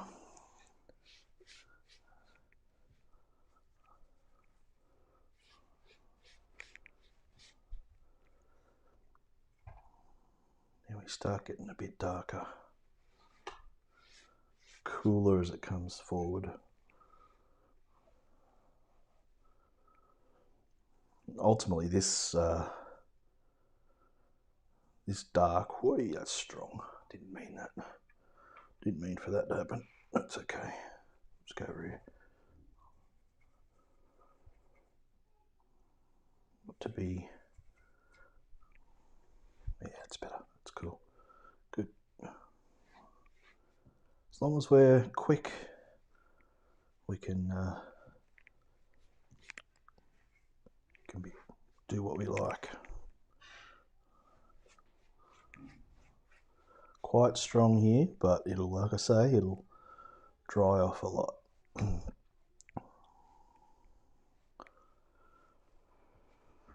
It'll lighten up a lot. It'll dry off a lot. Of course it will. It'll dry off completely, but it'll lighten up when it dries, is what I mean. Neutral. It's got to be quite strong down here because we want that contrast at the end. And if you don't get that strong enough here, you just won't have that depth when it comes time. Don't want to make it black, of course, but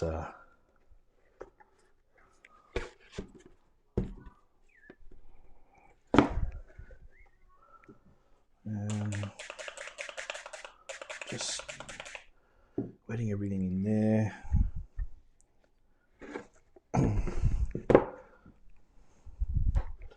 Let everything drip down. Move your board around. Wave it around like you just don't care.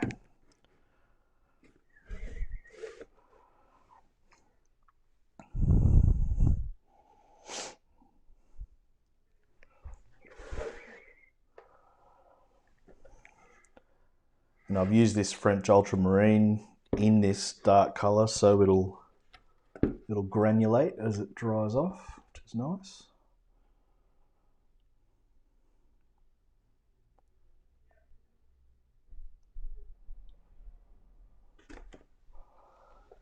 Okay. How about there? That's all.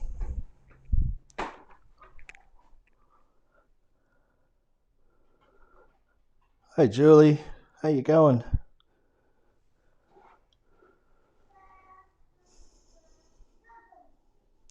Yeah, exactly, Kate. That's right. The Chinese calligraphy brushes, they're great. Couldn't live without them. And they're pretty cheap. Okay, so while this is really wet, I'm going to start putting in some of the soft stuff in the background.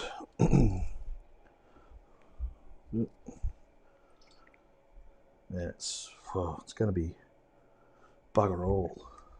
It's going to be so soft.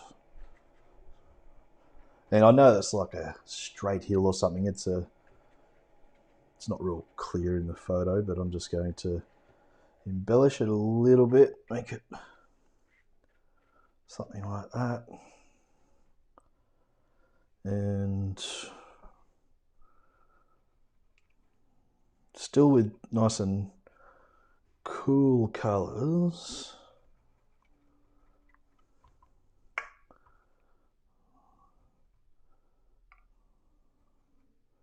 Tiny bit of lavender. Let's see what that looks like. Yeah, that's a bit blue. Just grey it down with a touch of burnt sienna.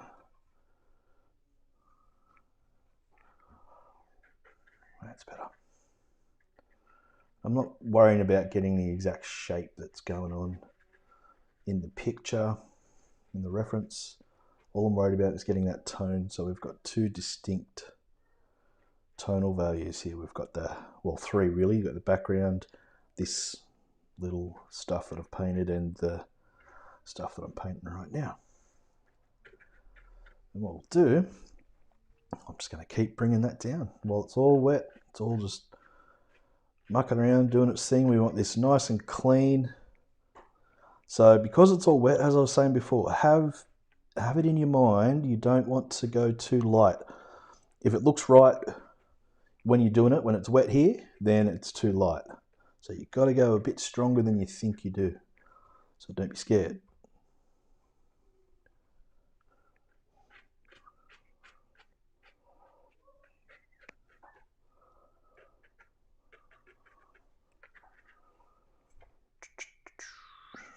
A bit more of that. Nice grey. Nice cool grey.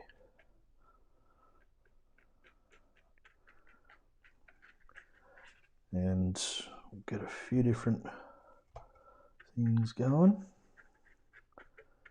And then we leave it, let it do its thing for a bit.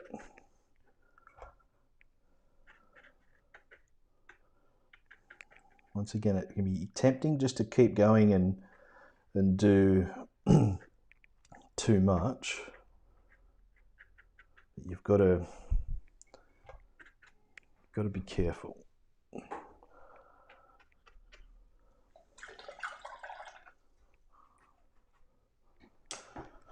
Right, so I'm just letting it sit there for a second. I do need to just bring that down a bit more in there. A bit bluer.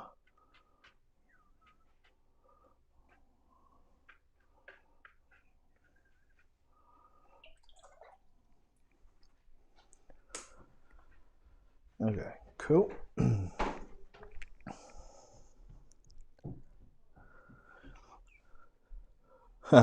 Nah, Julie, I had it on earlier. I just took it off before because it got too warm. But no, I've still got it. Don't worry, still styling it up with the red hat.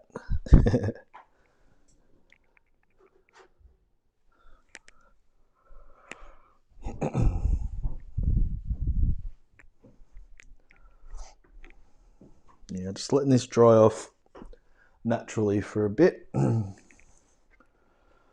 can bring it back that way. Just let it dry off naturally, just for a little bit. I'd normally, excuse me, let that dry completely on its own. But obviously with what we're doing here, like as an online demonstration, we just don't have that time, but that's okay. I'll let it go a bit though, because I want to have that nice furring. I don't want to dry it off too quickly with a hairdryer or anything. What's that? Bit of pigment, that's all right.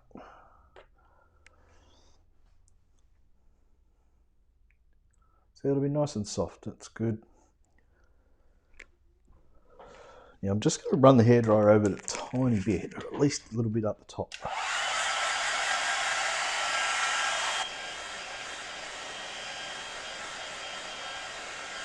I don't want it to dry, but I just wanted it to dry off slightly.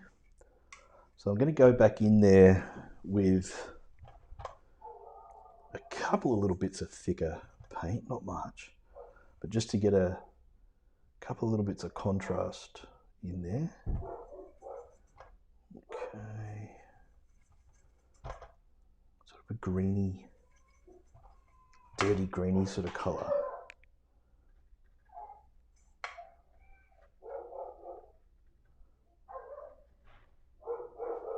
Oh, what's going on out there? We've got a couple of dogs that have moved in next door.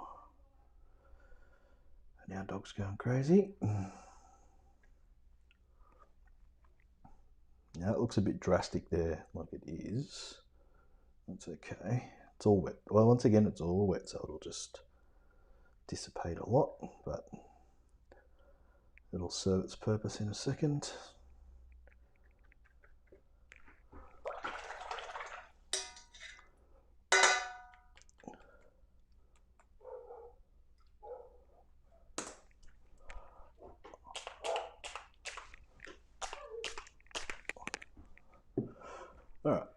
So all we're doing is just getting a little bit of extra kind of, you know, a little bit of extra depth in it. We don't want to worry about it too much though. This is cool. I like this, how this is going crazy down there. So I'm going to hairdryer it all up now, well, for the most part, and then I'll put some some horizontal lines going through there as well.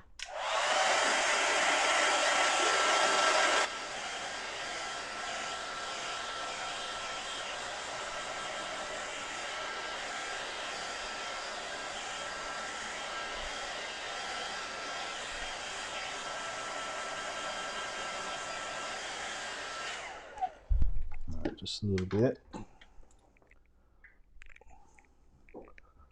Actually, I'll get this one first.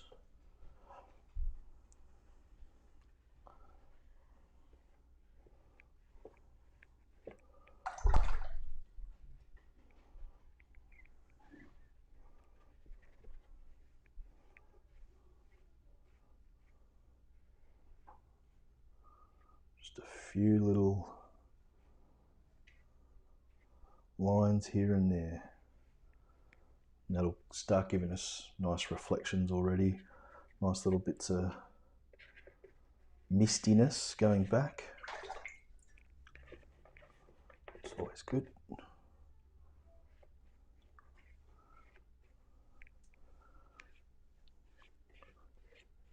Not all the way down, just to, and it's just to really establish that little bit of shadow area, reflection area. And anything that needs tissuing, any sort of hard edges, go for it. Now's the time.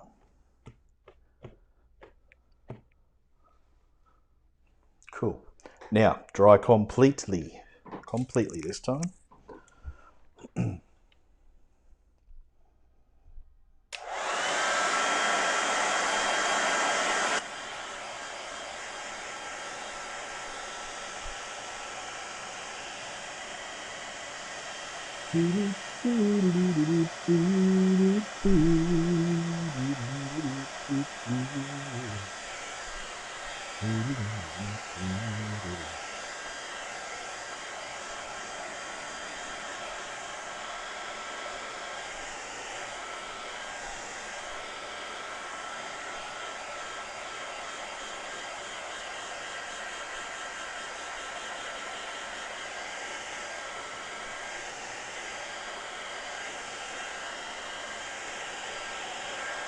Want to make sure it's 100% dry at this point.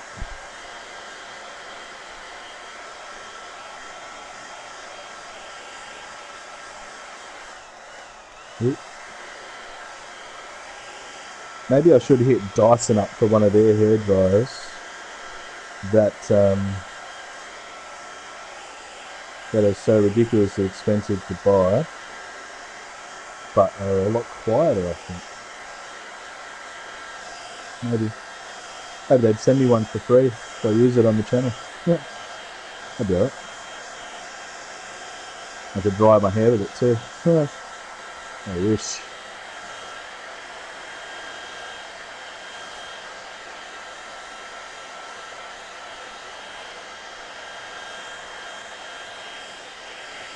If you get these little sort of blooms and things, don't worry. It's all part of the fun. That's what watercolor is. It's unpredictable. Embrace the unpredictability of it. The sooner you do that, the easier you will find the process, but also better your work becomes, because you've got things in there that are spontaneous. Not so rigid.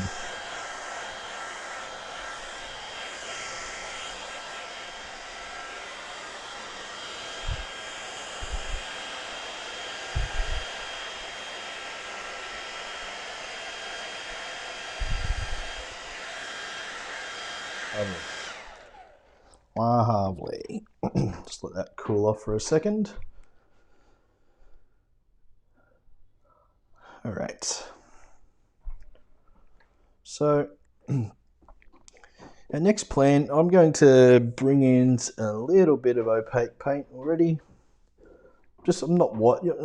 Excuse me. I'm not using white or anything, but you can, if you've got some white, either gouache or white watercolor, go for it. I'm just going to use a bit of this jaune.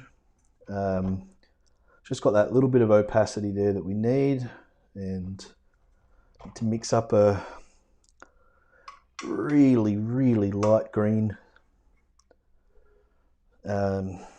just to sort of start the ball rolling at your distance.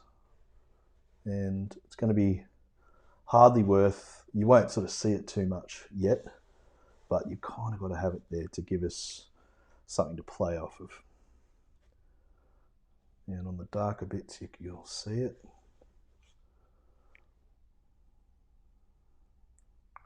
Then as it comes forward, you just gradually make it stronger.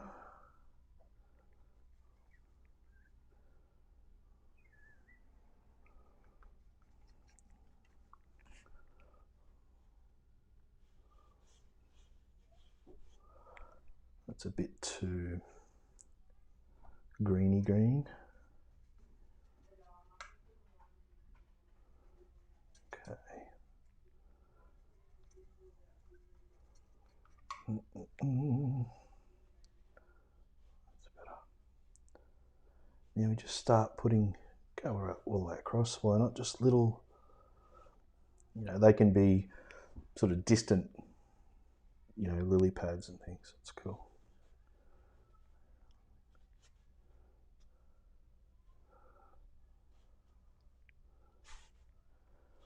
Use thick paint. There's no washiness happening here. It's all pretty thick.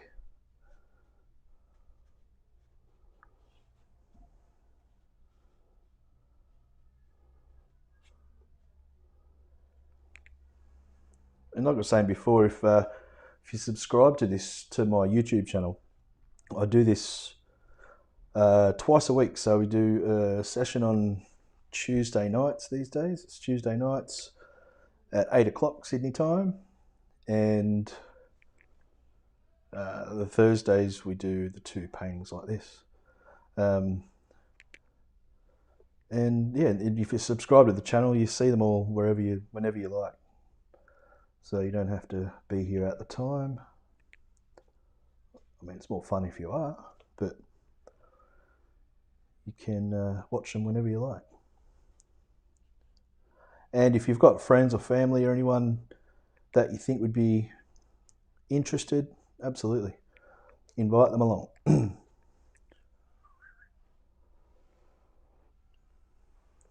I'll put that there. One thing to keep in mind when you're doing this step is to not do too much of it, because it can get a bit fun. And so you want to do more, and the more you do, the worse it looks. But it needs to be something there, so you've got to do something. Okay.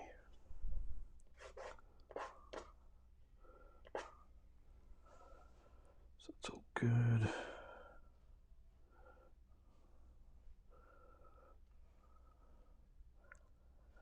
And we're starting to get sort of down into this area where it's a bit stronger, or it's going to make more of an impact because they're brighter. But I'm still just wanting to paint them with expression. I don't want to sit there and draw a circle, cut that little wedgie bit out. No, you just want some expression. Yeah, there's your brush. Look at it. Just use that. Boom. There's one. You've got to always sort of think like that. Think painterly. I know it's a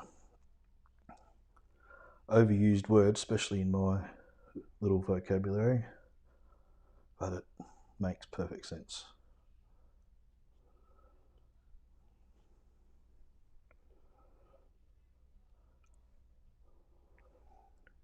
Some watercolor purists have, well, probably all watercolor purists have a problem with the use of any kind of opaque paint like this. It's still watercolor. I don't care. I'm looking for that result. Life's too short. Just do whatever you can do to get the impact and the result you're after.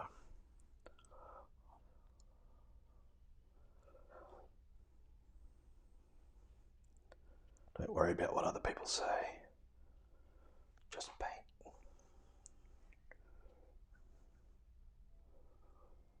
Okay, we're starting to get into the lighter stuff.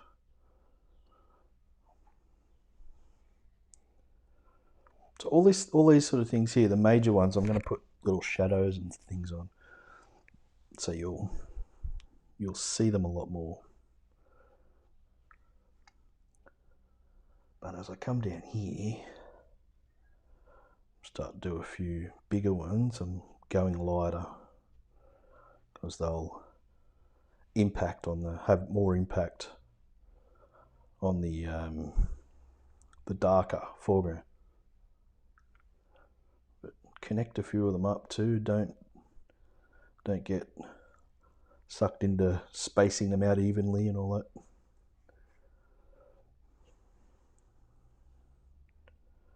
Now, as we get closer to us as well, just going to change the color a little bit.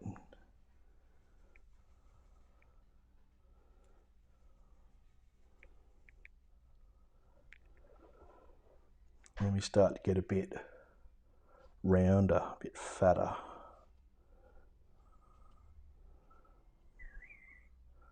But you still want to paint with flair, using your brush strokes.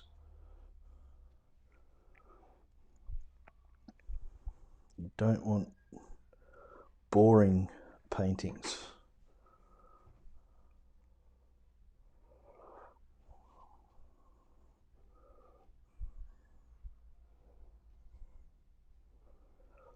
See, just start. Paint, paint, paint.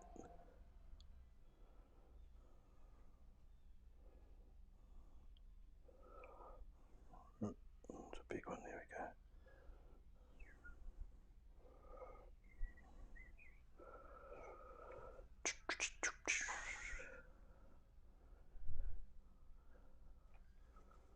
More green. Turquoise is really good for mixing greens. I'd be lost without my turquoise. Turquoise and lavender, I'd be all over. I tried painting for a couple of weeks recently without turquoise. It's terrible. I'll never get over it.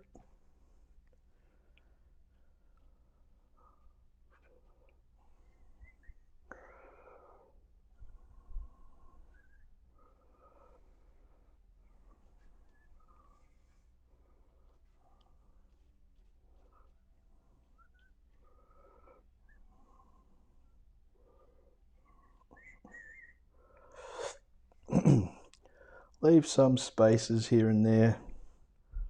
Don't have to fill them all up. But I do like to go around and just put little twiggery bits or whatever.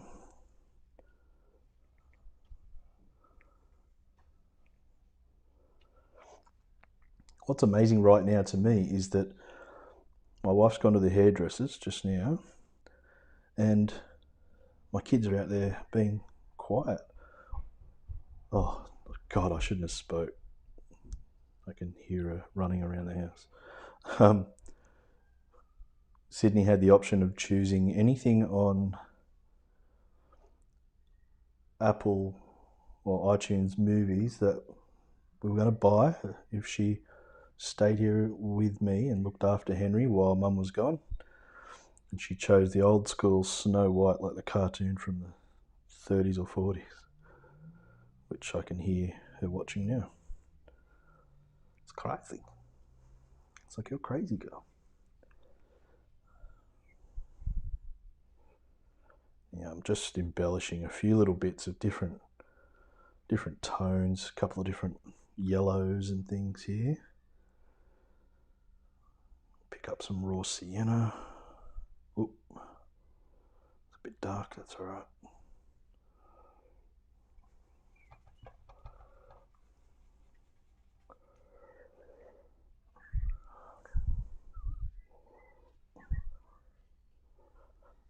Cool.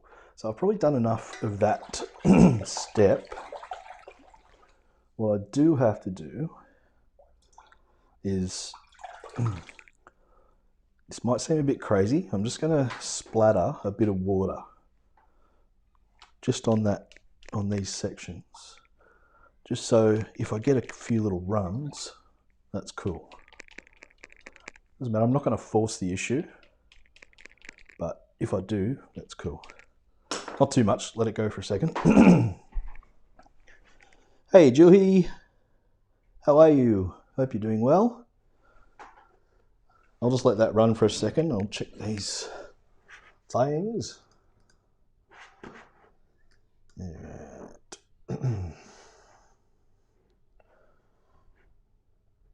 Okay, excellent. Okay, that's cool. Good stuff.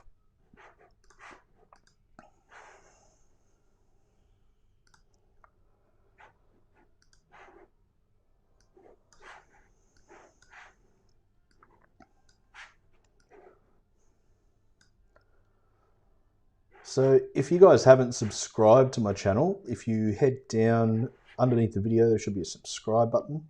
So please hit that and share it with your mates on all of your socials. Say, look, this guy's unreal, he's funny, he's incredibly handsome, he's got a good sense of humor, and he can paint a bit, and he's a good teacher. So if you can tell everyone that, that'd be awesome. It's got a podcast all about watercolors called Glazed Over. If you are in... if you are a podcast listener, go to wherever you find your podcast, whether it be Apple Podcasts or Spotify or anywhere like that, Google Podcasts, iHeartRadio, any of those, go in, search Glazed Over, and it will come up. Have a listen. There's only 4 episodes so far. It's all very new, but we've got some good guests coming up. We've already had Chandis Anayaka and Herman Pekel. This morning I interviewed Brienne Brown from Pennsylvania, I believe she's in. And we've got Alvaro Castanet coming up. Yeah, it should be good. So head over, like, subscribe, follow, all that blah, blah, blah, blah, blah. That would be choice. Thank you. Now, dry, dry, dry. Electro dry. It's time we dry.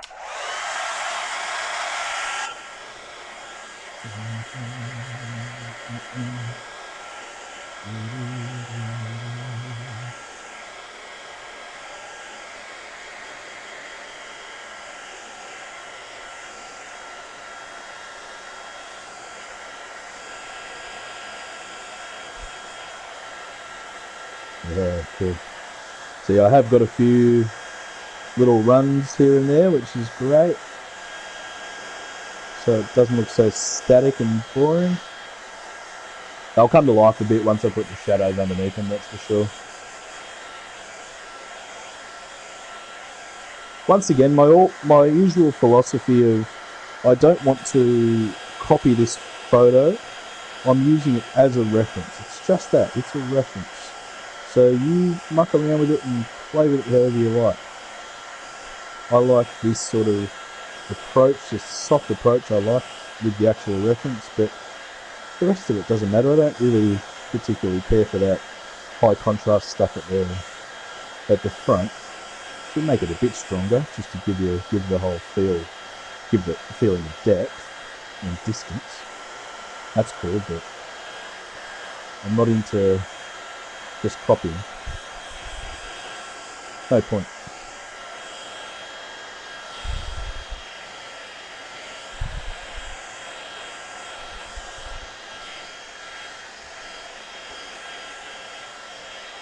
Alright, that should be about right. So you see here, if you can, I don't know if you can notice, but there's a few little runs that have come down. I like that, it's good. Good little bit of watercolor. Oh, good, Juhi. I'm glad you're enjoying it.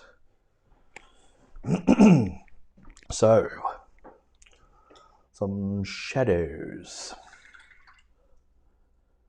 Pretty traditional colouring, I reckon. Sort of purpley, bluey sort of colour.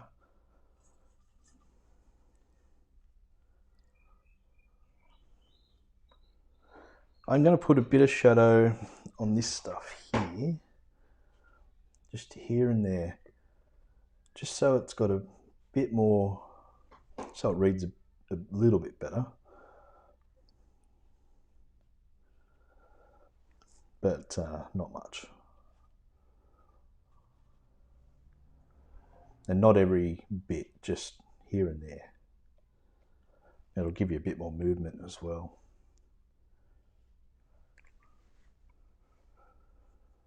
Okay.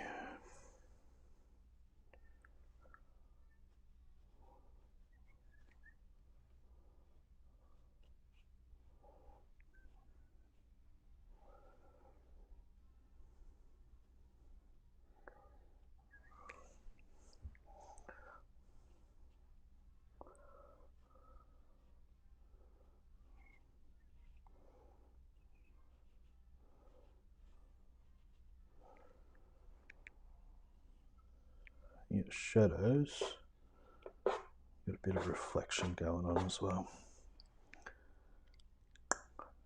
Just do it nice and clean.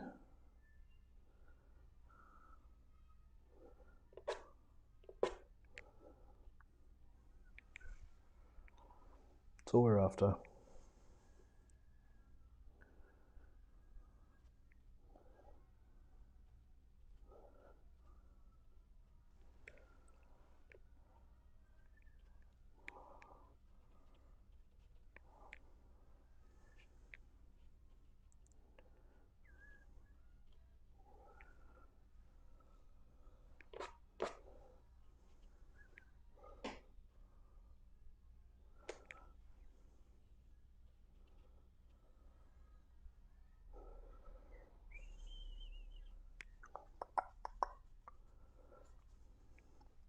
It's going to start getting slightly stronger pigment-wise here. Not heaps. You don't want it to be too dark, these shadows, but they've got to be there.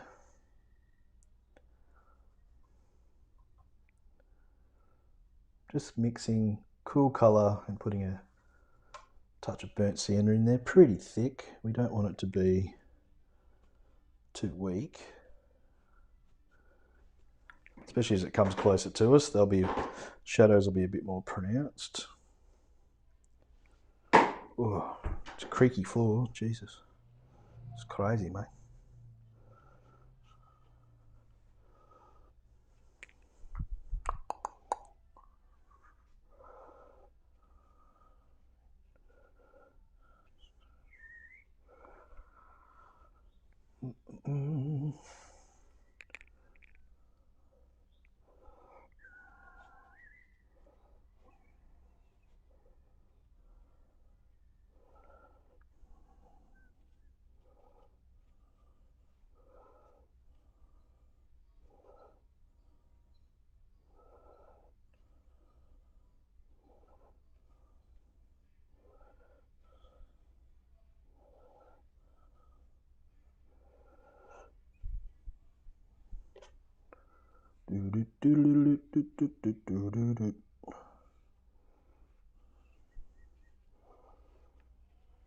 And what I'll do once I've got these darks on here, I'm going to have another splish splash, little splashy washy section.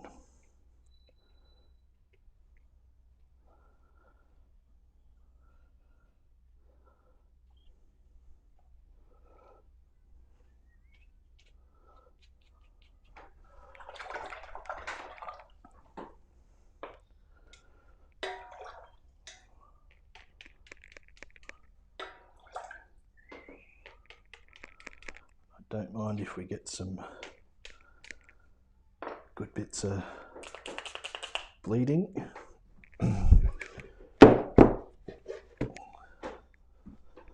Just here and there, we don't want the whole thing to bleed out.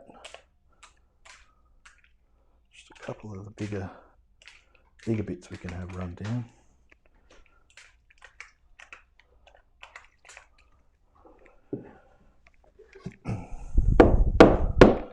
It's all part of the charm.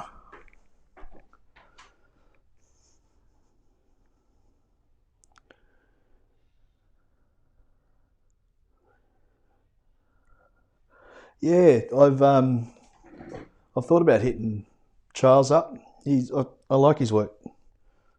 He's got a very similar mental approach to me as far as approaching subjects, so probably a good fit. But yeah, he's good. I like Charles. Okay, so more drawing. We don't want it to run for too long.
Cool.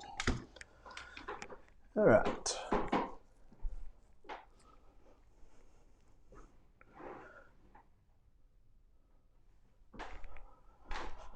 Okay, so there are quite a few little embellishments that we need to do on this scene. Look, it's, you could leave it how it is if you wanted to, but I think it's one of those scenes that you need those little extra things just to make it sing.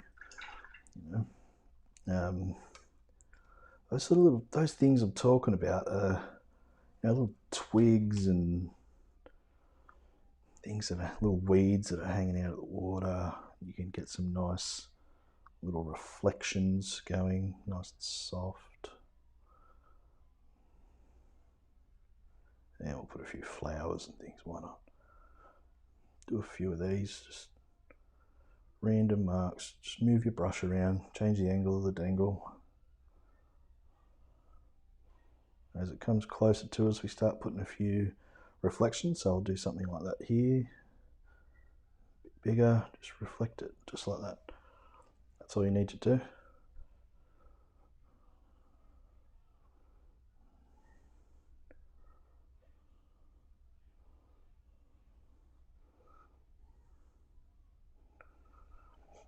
Just it brings it to life. It gives it that, because it's all, most of it's pretty horizontal. So just get a little rigor. Don't control it. Just still do them quickly, and you'll have a pretty decent result.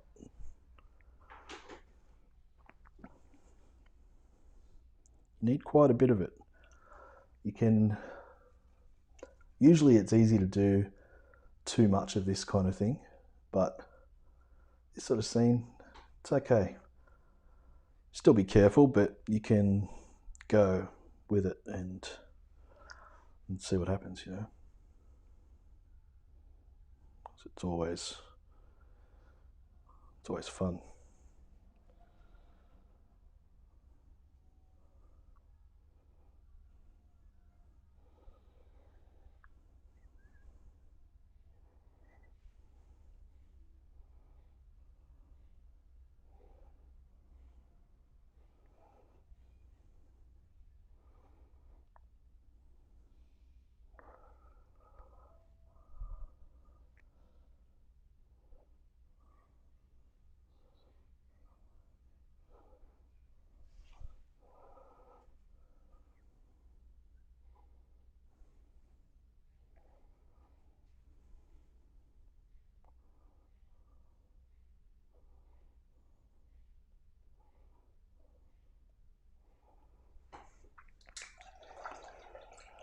Now what I'll do the same kind of thing, but I'll use use this jaune colour, just that light creamy sort of stuff.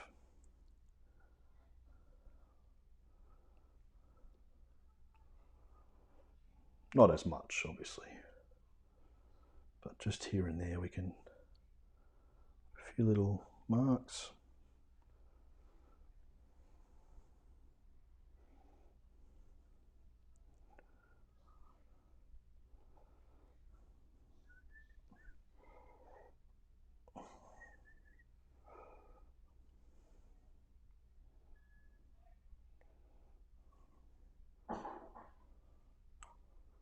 A few little highlights on top of the lily pads. See how I'm just sort of touching it and sort of letting it go. It's not, they're not laboured over.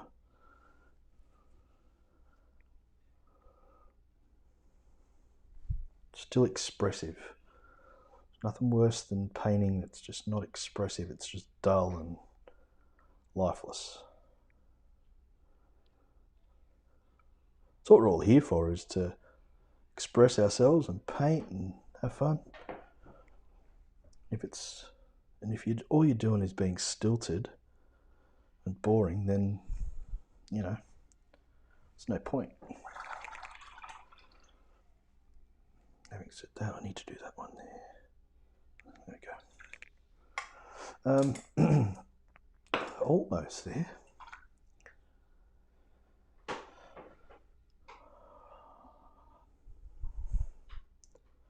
Just trying to think. I want to just wash. Just got a bit of clean water. I'll get a different brush. Bit of clean water. I just want to wash a little bit of this out. It's a bit too. Some of it's a bit too harsh, I think.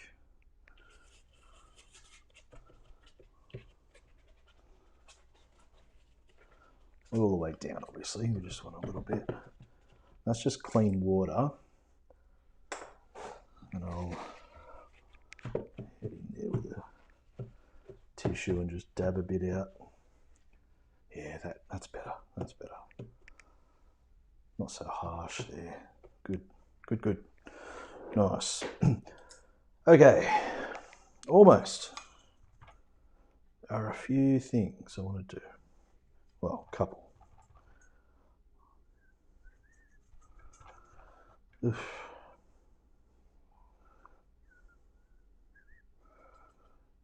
I didn't want that colour, but that's okay. Get a bit of white into it and see what happens.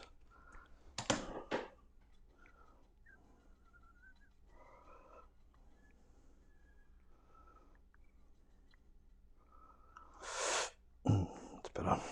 Okay, so now it needs to be stronger and thicker.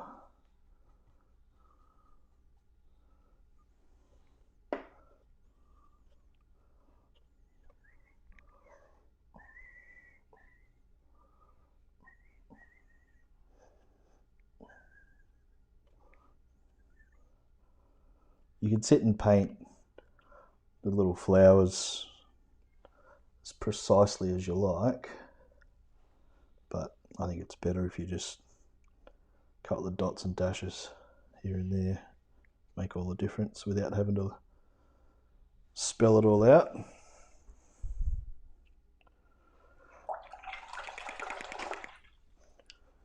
I still want a bit of volume, so I'm going back in with a little bit of this darker grey, just sort of underneath where they all are, just touching it so that they speak a bit more.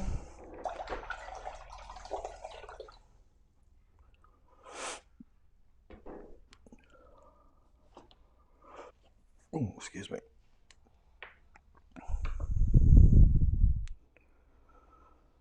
I think the last thing that I need to do here is couple of white highlights here. Just on the flowers probably. Concentrate on that first.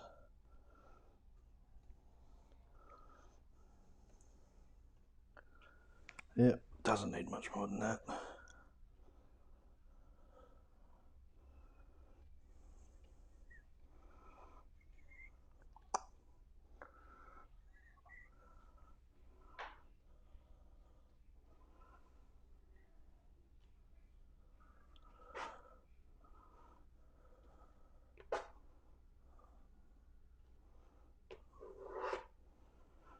Yeah, a couple little marks there, why not just go like that?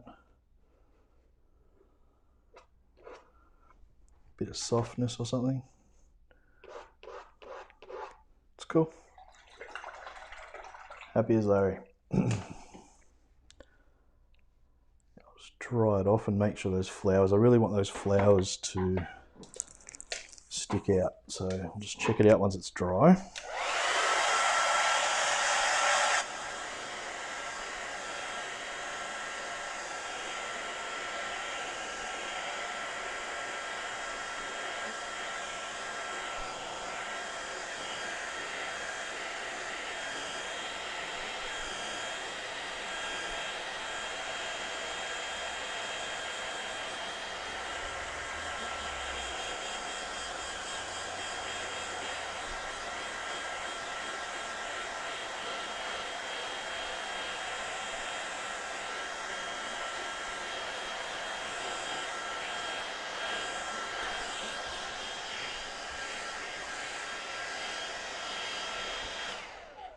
Yeah, pretty cool.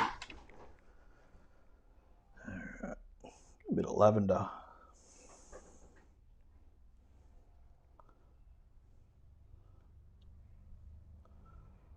Yeah, why not?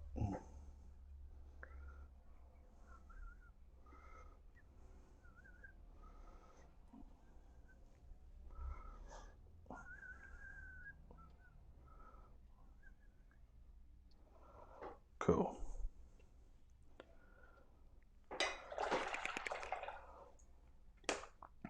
Nice.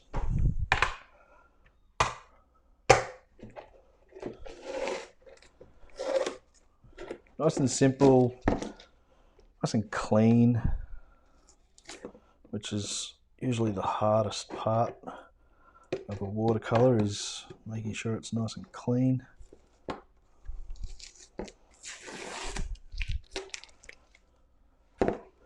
I'll show you this portrait on the back so far of this board. It is of Helen Mirren, but it doesn't really look like it yet. It's almost. I've got to keep working on it. I'm no good at portraits. Never really done them, so been giving it a crack. It's a good lesson in observation, that's for sure.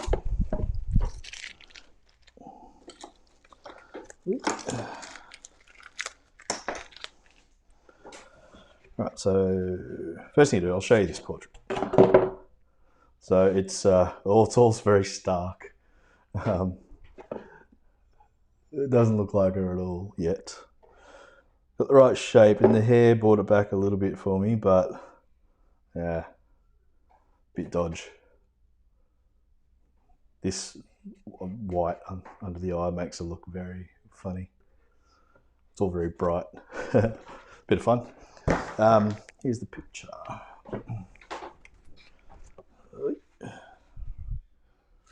I'll leave that there, and I'll can have a look.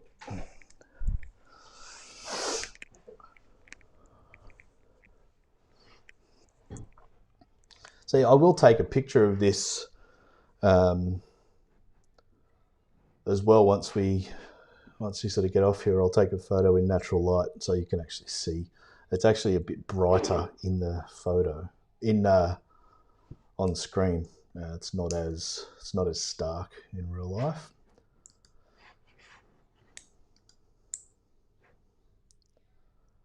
All looks good. Pretty happy with how it's turned out though. It's actually quite nice.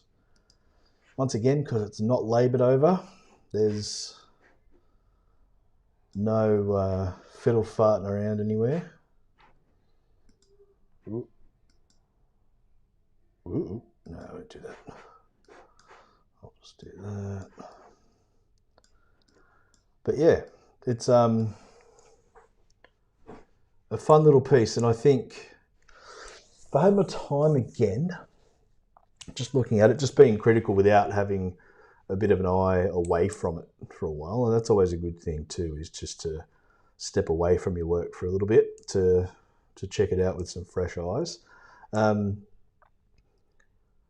I would definitely go.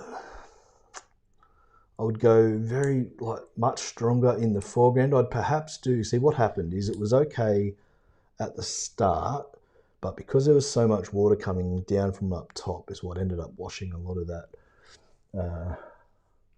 that first wave of darkness, for want of a better term, away. So what I would do, I'd probably maybe do this wash in, maybe do it upside down perhaps. Start with that real strong dark at the top and work its way down. That's what I'd probably do, I think. Probably do. Thanks, Kate. Thank you. Really appreciate it. And yeah, for anybody out there wanting to support my cause as far as podcast and these demonstrations and keep me in paper and paints and all that stuff, that'd be tops. Patreon's there. You can get some rewards out of there. You can support for as little as $5 a month and up to $50 a month, and you get some cool stuff there. Anywhere in between too. There's a few different options. Also, there's a PayPal option there as well, so you can subscribe that way and support. And if you go to my website, TonyWhiteWatercolor.com, there's links to everything there as well. But I really appreciate it. Does anybody have any questions before we finish up?